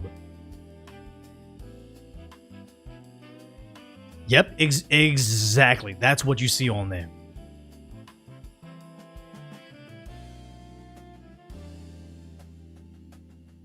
He just knows. He has mods hooking him up. Yeah, you know what? Someone just told me. Not even Brave Browser. Brave Browser can't help you from the search. Like, whenever there's something trending, some disgusting adult content creator will say, if Olympics is trending, they'll hashtag their adult content Olympics. That's a separate computer for separate things, but no, I just want to be able to do stuff live. I have seen him scrolling live on Twitch. The second thing I saw on Twitch yesterday when we were scrolling live on there was through a girl being pro brothers and sisters being with each other. Yeah, not live on YouTube. YouTube will strike me for a lot of the stuff Twitch will let him do. He's scrolling his own page. He's not. That's what it is. He's not scrolling the For You page. He's live scrolling the Roach Ranch, which is moderated. That's smart. Yeah, it was Denims. I don't even like to promote her because then some people are like, oh, she's pretty. Look her up online. Oh, there's adult content I can pay for. Even if it's 1% of 1% that gets there, I don't want to be responsible for more people purchasing that content. I'm just not for it, guys. He has a watch later list. I want to make a watch later list on YouTube. I should. Like, what's on YouTube? Anybody have a good video I can watch on YouTube? We can watch together. He pre-likes stuff. That makes sense. Yeah, the thing is, like, speaking of raunchy, he got a glimpse of really adult content on accident. Obviously, when you're at the tier that Asmongold is, they won't ban you off the top. I think Decaf Decoy especially will get nuked from orbit. Watch an Asmongold video. I should watch Asmongold watching one of my videos. Has he done that recently? I've been doing a lot less videos, so he doesn't cover my stuff as much, just as a matter of likelihood of him seeing my stuff. At 10 hours ago, he had 800,000 views. I know Asmongold is a multi-millionaire off of YouTube alone, I think. Now, he hasn't watched my shit in a long time, but I mean, I'm not putting out stuff that much. Yeah, I wish I could have a thumbnail of me saying there could just be me saying I told you, and I can get 1 million views. One day, guys, one day. Yeah, no, wait. That's not me. No, that's not me. Wow, it's been a long time since he's watched my shit. I fell off, guys. I fell off. I'm no longer prime content for Asmongold to watch. Oh, that's pretty cool. This is how you can tell how bad it is. I'm like, look at this. million views, 1.2 million views, 800K, million views, 800K, million views. And then you see here, 1.9 million views. Not almost a million views, but a thumbnail that just has my face on it. And he's saying, I can't effing believe this. He's reacting to me, and I need to get a haircut. He's reacting to me, 700,000 views. He does have the best editor in the game. He does. He really does. Yeah, this is why I can't sell things, guys. I'm not the one. Sometimes stuff falls out of the algorithm. Yeah, I know the game, but he's good at it. Watch Would You Die for a Lie Fire YouTube video. What is this? I mean, he has the best editor and he has the best thumbnail strategist. It's pretty cool. Like there's a lot of videos with that title. Nah, whatever. His thumbnail, his whole editing team, they're just so smart. They know how to if a title isn't doing well, they pivot it. They just keep on working on it until it finally makes it. They're really smart. I do need a team, but every single time I've reached out and had people on it, I've been disappointed. So if I could raise a team, that'd be good. I really feel like if I'm starting to do 4 live streams a week, then I probably will need a team, but then I'll need to hire the right person. It's just hard.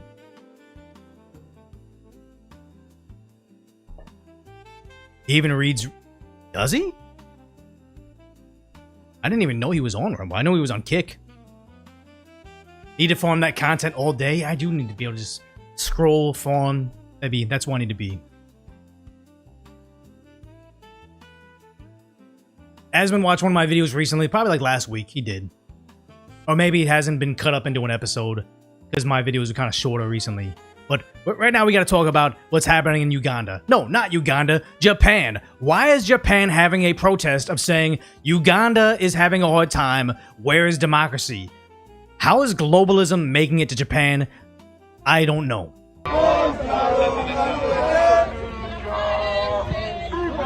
What's that thing say? Uganda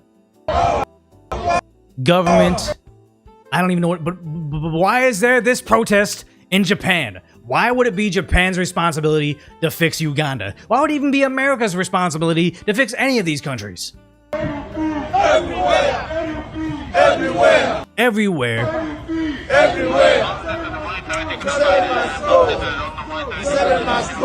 Uganda government free all political prisoners. And they even have to have a Japanese copper babysitting them. What is going on here?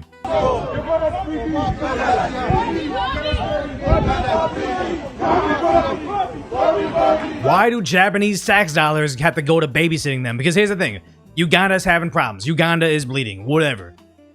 You know who it fixes Uganda's problems?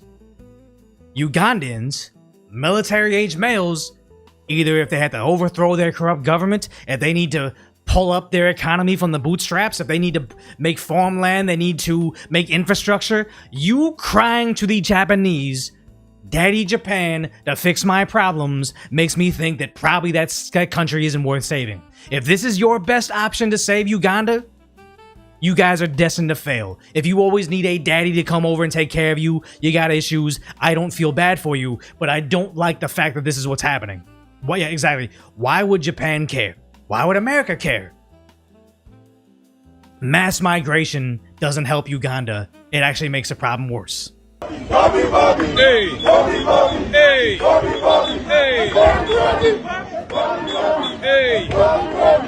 And if I was an average Japanese person seeing this, you're going to start voting harshly against any form of immigration because they're already having that right now. What is it? Oh, thanks for the Prime sub. You're having that over there where Japan had a snap election where they dissolved the government. So obviously, none of us understand this, but apparently they dissolved the House of Representatives. So, oh, thanks for the Prime sub. They dissolved the government, so there's a snap election. And in that snap election, apparently, Japan's very, very, apparently far-right anti-immigration prime minister, I think, didn't she used to be a a model or a pageant woman. I forget what she did before, but she wins the supermajority after gambling on the snap election. Thanks for the Prime sub. But they say she won in a landslide in their parliamentary election since she's anti-illegal immigration, wants to maintain Japanese core culture. I thought that was racist, and is a China hawk. She's against China. We got some issues in South Korea right now where the new left wants to invite China into their all facets of their living. It's bizarre. But yeah, Japan is giving her a sweeping mandate. She now has before the election 199. Now she has 316 seats in their parliament, and this is the Liberal Democratic Party, but that's not to be confused with our Democrats. This is Liberal Democrats in Japan. That's the far-right movement. So yes, all the right people are angry about this, saying Sanae Takaichi, I don't know how to say her name, the friend of late Prime Minister Shinzo Abe, a big fan of Trump as well, will become Japan's next prime minister after winning the Eternal Party vote. She previously wrote a blog recommending a book titled Hitler's Election Strategy, which states, voters you cannot persuade should be eliminated. After significant backlash, the book is pulled from shelves 2 months later. Takaichi is considered a hard-right nationalist. She's an advocate for strict immigration policies, the rearmament of Japan, opposes the LGBT, and is against a potential female emperor. So for traditional rights, the idea that they posted her next to him. Again, no fan of him. Fascism is bad. Nazis are bad. We can be against that. But again, what they consider a fascist Nazi in America isn't what a genuine fascist Nazi is. It's actually the same people calling you a fascist Nazi are oftentimes very fascist themselves. So Japan just got a small whiff of this and then went so insanely far right, it's actually like record setting, because they see stuff like this. Uganda is bleeding. This is now Japan's problem. But this isn't the first place this happened. Like you see over here in I think they're in France right here. These people that came across the border on their tiny little boats going to France now want to make themselves make themselves at home in England because they think they're going to be given handouts. Are you staying in France? Where are you going? You want to go to England. You want to go to England? Yeah. Right, okay. Why other country? In a very dangerous trip, exclusively military-age males from Africa want to go to England. We were in Italy. From Italy we came to France. From France to England, but the border is now very close now. It's very tight. Yes. And how will you get to England? Go this way. How will you get there? How? Yeah, food, transportation, somebody's paying for it. How? What, on a lorry? There is a train here. Yes. Costs money. You get to the train. You get to the train. Now, the people in England, the people in Britain, they don't want any more people coming in, any more asylum seekers, any more migrants, because there are lots and lots of migrants in Britain. Do you think that you should be allowed to come to Britain? No. You were safe in Italy. What is the rule that Trump said? If you want asylum, you go to the first country. You don't get to come to America for handouts. The Democrats want that because they're easy to control voters. They want to grant them citizenship. I forget what it's called off the top of my head, but they want amnesty. They want to grant them amnesty so then they can vote. But the idea is, if you need freedom from political persecution, let's send you to Uganda. Done deal. Refugees. Yeah. We want to go to a better place. But Italy was better. And the thing is always sad to say. I say this in my ivory tower. You're never gonna make that country you came from a better place if all the able-bodied males desert the women and children. Italy was where you left your home because you weren't safe. You got to Italy where you were safe. Yes. You got to France where you are safe. Yes. But you still want to come to England. And that's a problem that happened over in South Korea, where they brought in some immigrants from it was like a Muslim country. I forget which one. They said, we want asylum. They sent them to Jeju Island. beautiful place, but it's not the city. It's there's fishing boats, and it's like, you can come here, do hard labor. You're now free from political persecution. You're safe in Jeju Island. And they said, no, we don't want to be on this mainly rural area. We demand to go to Seoul. We demand to go to Incheon because we want to be in the cities where we can beg and live in the city. You don't get to choose where you go, but the stupid liberals in South Korea said, okay, let's ship you out to the nice city, and now they're having issues with them now. Stop falling for this. The French government, they don't did anything for us. Well, because they don't give you a house and money. They don't give us a house. But why should... Over in the UK, when like, they don't even give me pocket money. Where's my pocket money? And it's like, you guys don't get pocket money. Homeless people shouldn't get pocket money. Like, handouts. If you are a net negative on the country you're seeking asylum from, why do we think you would be a net positive to a country that you're promised free things? They give you a house and money. They take your prince. They didn't Hello. give you home. Hello. Just they. Who gives you home? Britain. Yeah. No, here. Somebody's so lying here to they don't give you a home, but in England they give you a home, and so you want to come to England and get your home. Not hungry for home. But the British people need those homes. We have a housing crisis in America. The left always cries about the housing crisis, and their solution is free housing for everybody coming over the border. We don't pay or entry-level workers a living wage. What is the left solution? Import millions of people because somehow that's going to make them get a living wage. They live in a dream world based on your fragile emotions to give themselves power, meanwhile causing more suffering everywhere. Maybe you are the person you are saying that, you are saying that.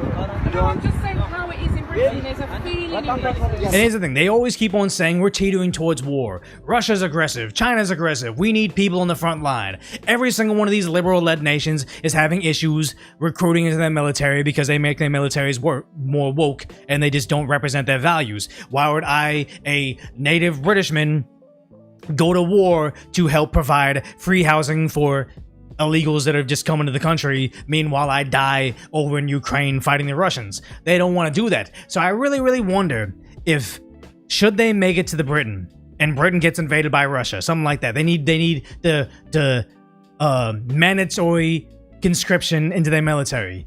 Will they join the military or will they seek refuge in the next country? That's very telling as to should you allow them in the country. I'm not saying if you come into a country you should die on the front lines for them, but also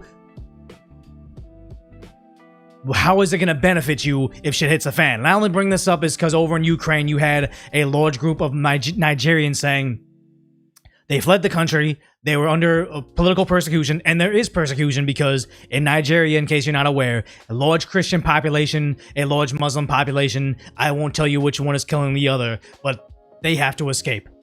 I understand that, but a lot of them lived in Ukraine for a long period of time and sought asylum and received welfare benefits. As soon as Russia invaded, they said it's racist, they're stopping us from exiting the country, it's because we're black. It's like, no. You guys have been enjoying citizenship here, have been enjoying benefits here. Why do you all of a sudden get to bail out where they're doing mandatory conscription of every able-bodied male to go to the meat grinder that is the front line? I don't like the idea that if you come to the country, you have to die on our front lines, but also you cannot be only a negative. And if you are leaving the warfare that is in your home country, I don't think you'll stand for the new one. It's international problem, It's international problem, It's not an international problem. We cannot fix your problems back home. It is not Japan's problem to fix Uganda. It is not England's problems to fix the Middle East.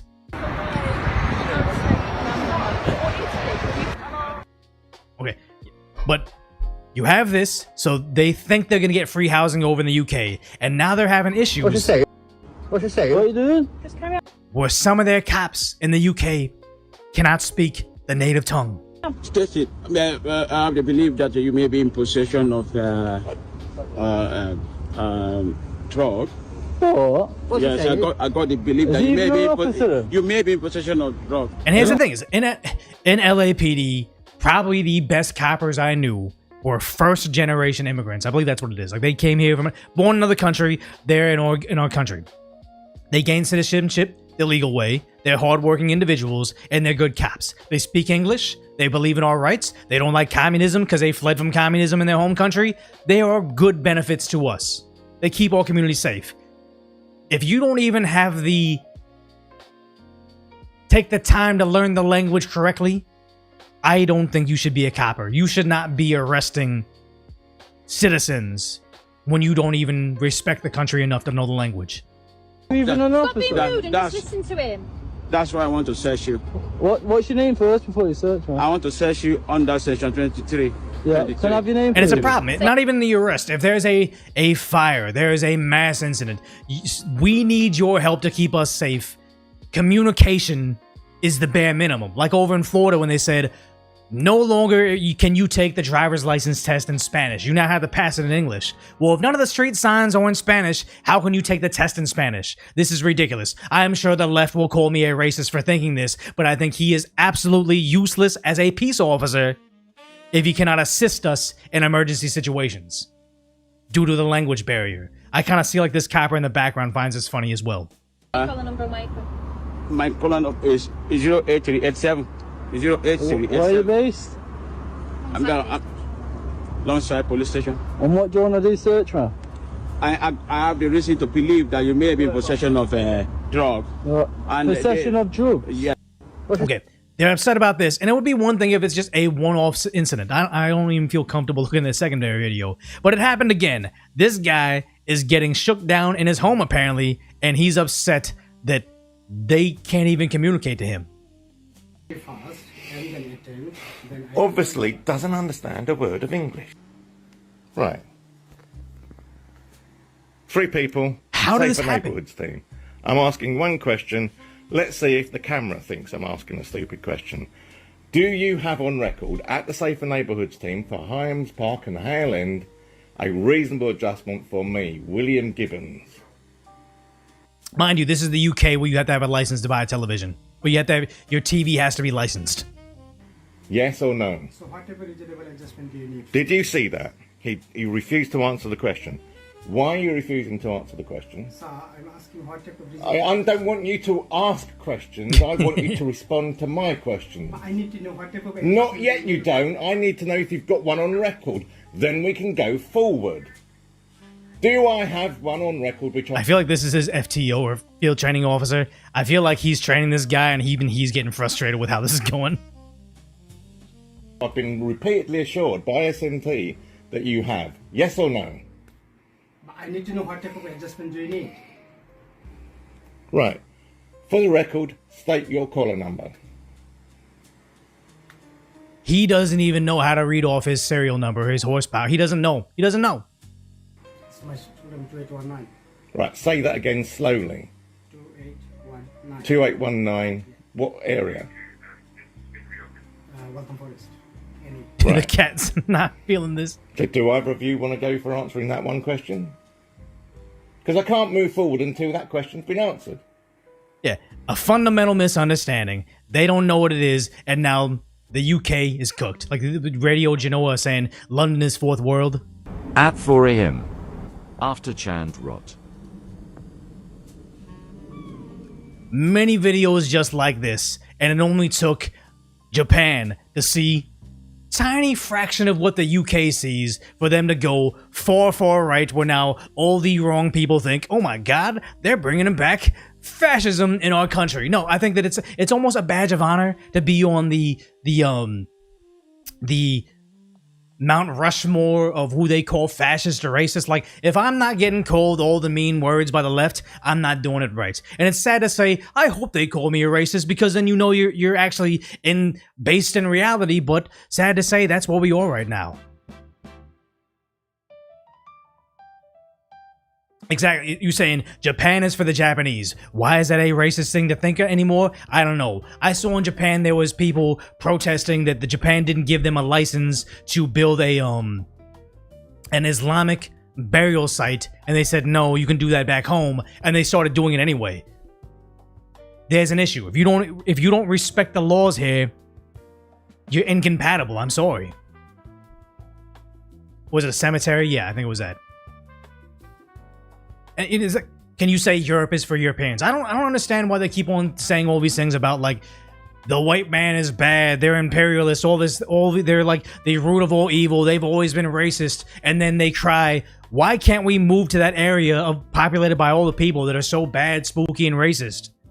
If they're so bad, spooky, and racist, why do you want to go? Like, I personally experienced racism at businesses in Los Angeles. They don't like a Mexican food restaurant didn't like non-Hispanics. If I went there with another Hispanic, they charged me the right rate. If I went there with a Filipino, they charged me the right rate, the one that's advertised in the window. But if I went to those same restaurants alone, or with other Asian people, or with a white person, they charge us double every single time. I know they're racist. I know they're bad people. I am never in my life going to demand that they serve me and charge me the right rate. They don't like me. They hate me. I'm not going to give them my service. I'm not going to give them my money. I'm not going to give them my business. Why would you find a place so despicably racist and evil and bad that you demand that they accept you? Doesn't make any sense to me. It's bananas and rice, guys. Yep.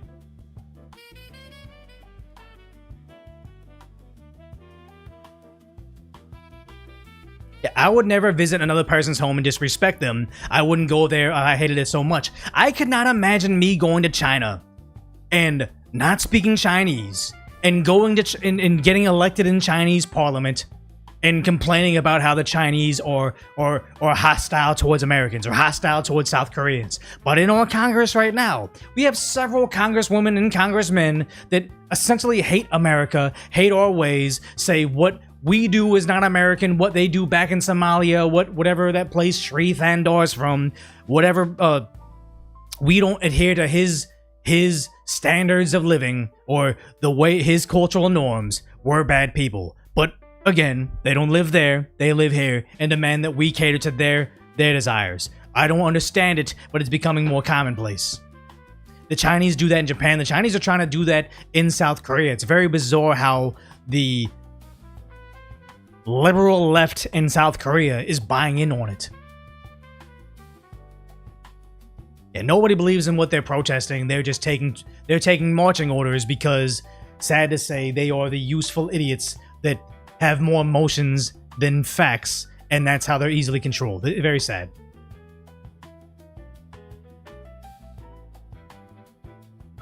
International socialism, they keep on buying it. I don't understand why they keep on thinking it's going to better their lives and not just enrich the political elites, as the same thing as socialism has done in every single continent it's ever been tried on.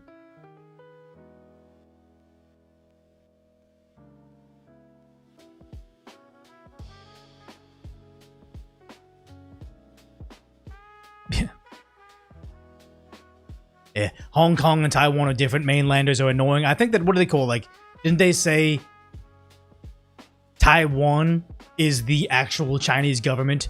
China is just the Communist Party. International socialism is the goal of the World Economic Forum. Exactly, because they want to empower themselves. It's sad. Alright, so I didn't think we were going to go this long, because we're going to be live again tomorrow, likely. Let's go ahead and just get the super chats over from YouTube. This Bite Deity, the moderator, says, Discord's on fire now after announcing ID age verification. Whatever happened to never sends your sensitive data online?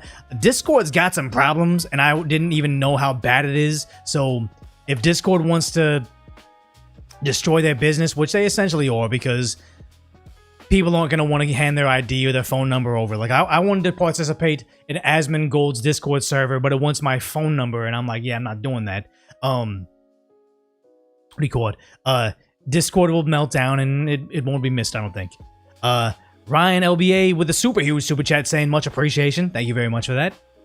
Fremont Fred says, thank you for your streams and content. I always watch them when I'm vibing. Thank you. The Deke Abide says, Gundam's friend Cecil wants you want to show the Cope files.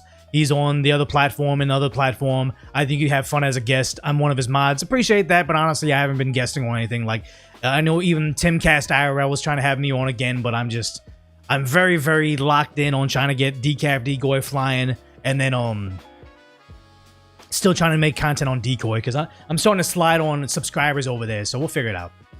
M. Saunders says, please tell me this horrible person in time is finally over. He's so horrific. Listen to his excuses. I think you're talking about Governor Gavin Newsom. He's termed out as governor. He's probably going to try to run for president, and I don't think he'll win. Checks out saying, have you found a schedule to be live consistently yet? If so, tell me the schedule you hear late. I would just say keep your notifications on. That's the only way to know right now because I'm still working things out. We're ironing out the schedule. We'll see. Yeah, Discord had a data breach fairly recently. So if you really are desperate to be on that platform, by all means. But, I mean, I don't trust them with my ID.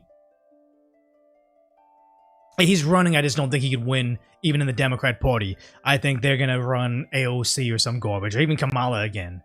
He would never let Kamala be the face and him be the VP. He wouldn't allow it. His pride is too much. Unless he thinks that he would be VP or he'd run right after, but I just doubt it. You say Newsom 2028, make America California. I want Trump 2028 for California governor.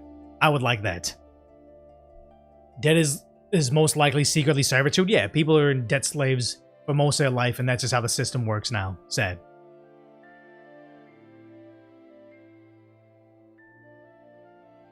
Yeah.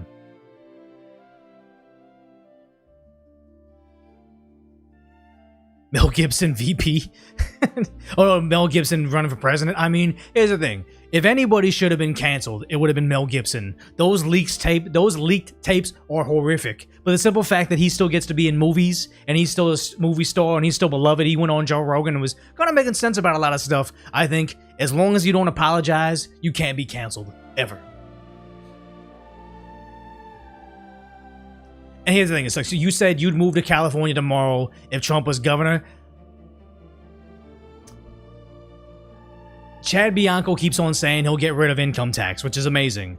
He'll put criminals in prison. I think Chad Bianco's platform of anybody that left California for Florida, Texas, or Tennessee, I want to make the state into something that you regret leaving and you want to come back. I believe that if he can fix California the way he says he is, my support's all behind him right now. Hey, you like my Kung Fu jacket? This is very rare and hard to get. I was like a sneakerhead, waking up early morning trying to purchase this thing. So yeah, it's pretty cool. I don't know if it makes me look more Kung Fu or more Chinese Emperor, but I dig it. I dig it, especially when it's cold right now. Could be a golden era for the Golden State. If Bianco gets in, if Spencer Pratt becomes the mayor of LA, I may even move back. Mel makes his own movies, hasn't been cast in a movie since he wasn't producing since his controversy. Well, his movies are doing well. Like, I was unaware about Apocalypto, and I just randomly went back to watch it. It's all in Aztec, so they don't speak, or Mayan, so not Aztec. It's all in Mayan, so it's all subtitles. I hate reading subtitles. I'm even into Korean dramas and stuff, but that movie was amazing. Amazing. I look like I'm about to sell you some substance or breakdance. I mean, why not both? No, I'm kidding. I'm kidding. Payback's underrated. Well, no, you say he's not in stuff, but wasn't he in Daddy's Home, the one with Will Ferrell and Mark Wahlberg? So he's been in stuff since. You don't need subtitles? No, I need subtitles. I got watches in the coat. Could you imagine?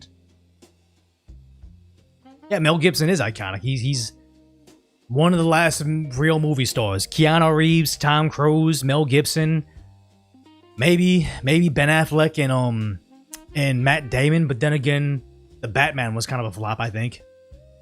He's making Passion of the Christ Part 2. What else is there to say, I guess?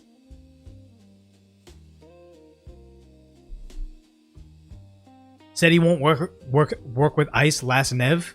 Are you talking about Spencer Pratt? Spencer Pratt says he doesn't want ICE in Los Angeles because he's going to allow ICE inside the jailhouse. So he is going to cooperate.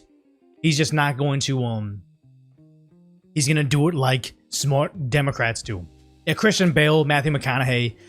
They're both movie stars. I love Matthew McConaughey in True Detective, one of the last great television shows. Yeah, Kevin Sorbo's still around. He's cool. Bell can't be president, but can't be governor. Yeah, I can't be anything either. Wasn't born here. So Steve Buscemi, I mean, where was I? What was it? It was the that Apple TV show about Hollywood. They're saying, is Steve Buscemi a star? And a group of them couldn't figure out if it was Steve Buscemi, Steve Buscemi, Buscemi. They didn't know it. It's like, yeah, if people can't remember how to say your name correctly, you're not a movie star. You say Gary Oldman, but I honestly I can't even picture who Gary Oldman is. What is that? Henry Cavill, I don't really see him as a star. Like a movie star, like no matter what movie he comes out with, he's going to see it. Like Keanu Reeves, I'll go see it. Tom Cruise, I think that, the Mission Impossible series got absurd, but I still went out to see it. What was it? Daniel Craig, that last James Bond movie? A little bit woke, but it was still okay. Wasn't the best movie, but I still went out to see it in theaters. Tom Hardy, kind of, yeah. Who's, maybe because I can't even remember his name, but who's the guy that played the lead singer in Queen? He was the bad guy in that Bond movie. He seems like he's pretty big. Rami Malek, yeah, exactly, that's him. There's a lot of bots here. The iRobot guy, yeah, I didn't like iRobot, but yeah.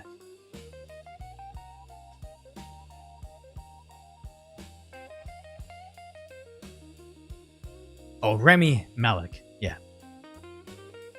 Yeah, it was like, great Mr. Robot, great first episode. I was locked in, then I watched the other ones, and I'm like, okay, I'm done with it now. I don't like it. Yeah, Brad Pitt star, Once Upon a Time in Hollywood. Long movie, but I enjoyed it. Bill Cosby, no. Oh, Gary Oldman's the commissioner in Gordon in Dark Knight. Okay, so I know who Gary Oldman is, but honestly, if he starred in a movie, I wouldn't be rushing out to see it. And I like movies. I like getting popcorn and nachos and a big soda and sitting on a couch and watching something, getting dialed in on something. Like, I'll watch a movie at home, but I'm on my phone as well. I'm getting a snack. Like, movie theaters are the only time I can single focus on one thing, I think. I got 60 viewers on Kick. That's pretty cool. 258 on Twitch, which is pretty great for me, especially when I'm trying to, like, build the audience. I wonder if I got rated. They got rated by somebody? Christopher Walken, yeah. Christopher Walken, yeah. Oh, that's Echo. Christopher.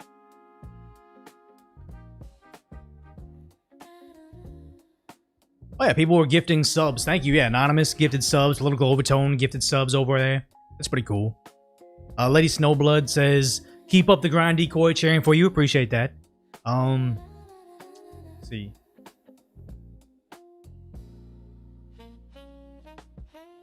Yeah, 258 on Twitch, I think, is a all-time high for me. Which, not the greatest, but still good for me. How do I look at my, is it alerts? Stream manager? Let's see. Don't look at follows. Oh, Contagion, Feminist, Misogynist, and Runaway gave me Prime subs, and Stumbleboots gave me bits. Okay, nobody rated, but I mean, still good. That just means I had organic growth on Twitch. Oh, I had over 300 earlier? That's amazing, because I'm brand new on Twitch, so we're figuring things out, man. Oh, you came here from Asmon's stream because I was in the recommended. So am I in that bottom left-hand corner that says, people that watch Asmon also watch this? Because that would be phenomenal. Actually, let me just open up a private tab and look at... Let's see. Where is he? The Burnt Peanut? No, Zach Rohr? How do you say his name? Rohr? Zach Rohr. Is he not live anymore? No, I'm not. Okay, so Zach Rohr also watch Asmon Gold 24/7, Esvond, Summit, Microtransaction? What the fucking Lyric? Maybe one day, because Lyric has only 640 people, so if I can get to 640 and keep growing, maybe I can be... People also watched him. Asmon recommends me himself. That's pretty awesome. That'd be cool. I know people were asking me to try to get a raid from him, which would be amazing, but I think he just raids his secondary channel, which is probably smart. Yeah, the Roach King seal of approval. I would say probably half the people I meet in real life that recognize me from the show know me from Asmongold. And it's like always the younger people that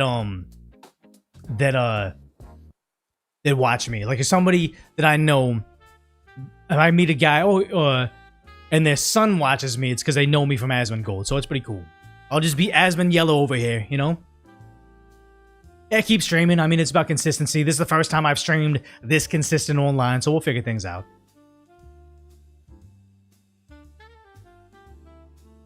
Nux got you watching me. That's cool. Yeah, Nux is a good guy. Donut, yeah, Donut Operator has been a really cool guy. Decoy Gold, Asmon Yellow.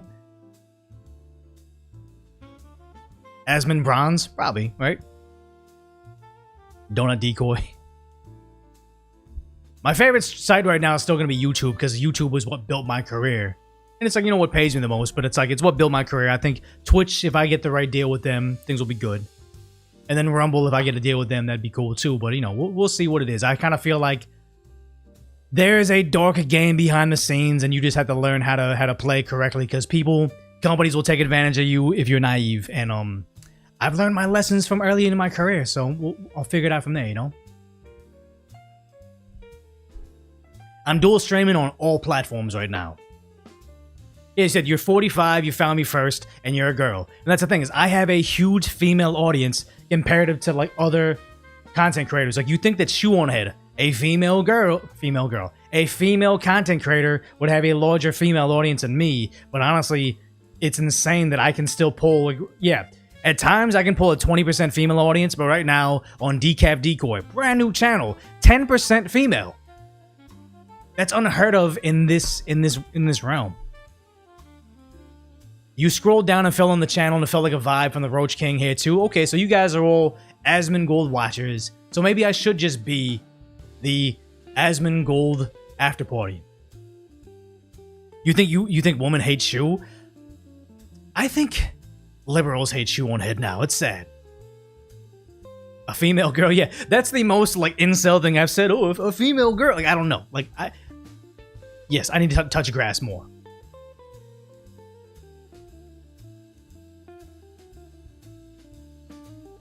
Does anybody know the FX show called America the American? It's about Russian spies in America, 80s true story. I wanted to watch, what's that show?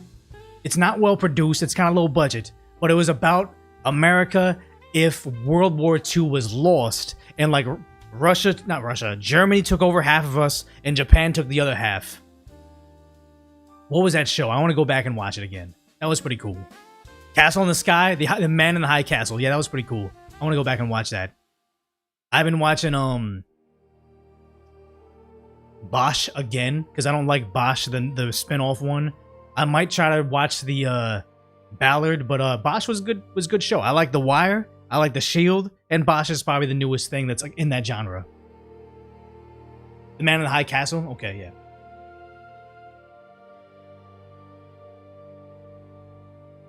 Deadwood. Shang Tsung's a major character in there. Are you talking about me?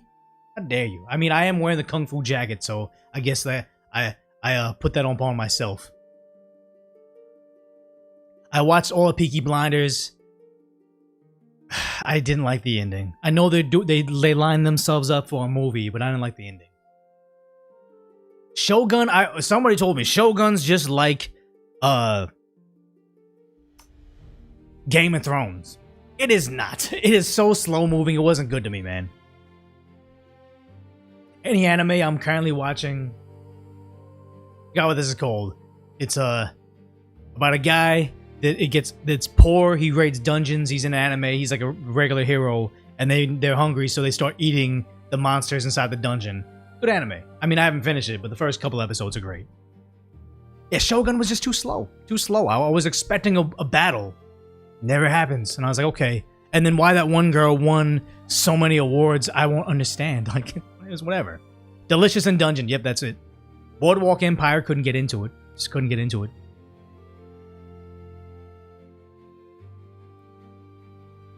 The Expanse, I tried to get into The Expanse. It was just too slow and kind of low budget. You watch Animal Kingdom on repeat. Animal Kingdom just seemed like it wasn't for me. too much like surfer boy without shirt on slow motion content. I don't think it was for me. Couldn't get into solo leveling. I even tried to read the book, the manga, whatever you call it. Better Call Saul, I liked Breaking Bad, couldn't get into Better Call Saul. Animal Kingdom just wasn't there. Star Trek is bad now.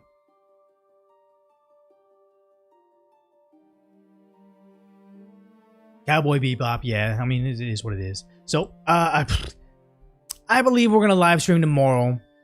Probably the same time. So if you guys want to hang out, make sure you're subscribed on whatever platform you're watching on. Decaf Decoy is my main one. You can watch the VODs on YouTube as well. And then Decoy on YouTube is the main channel. I'll probably do a video there once a week if I'm live streaming 4 times a day. But we'll figure it out. But thanks for hanging out as long as you have. But for now, duck off.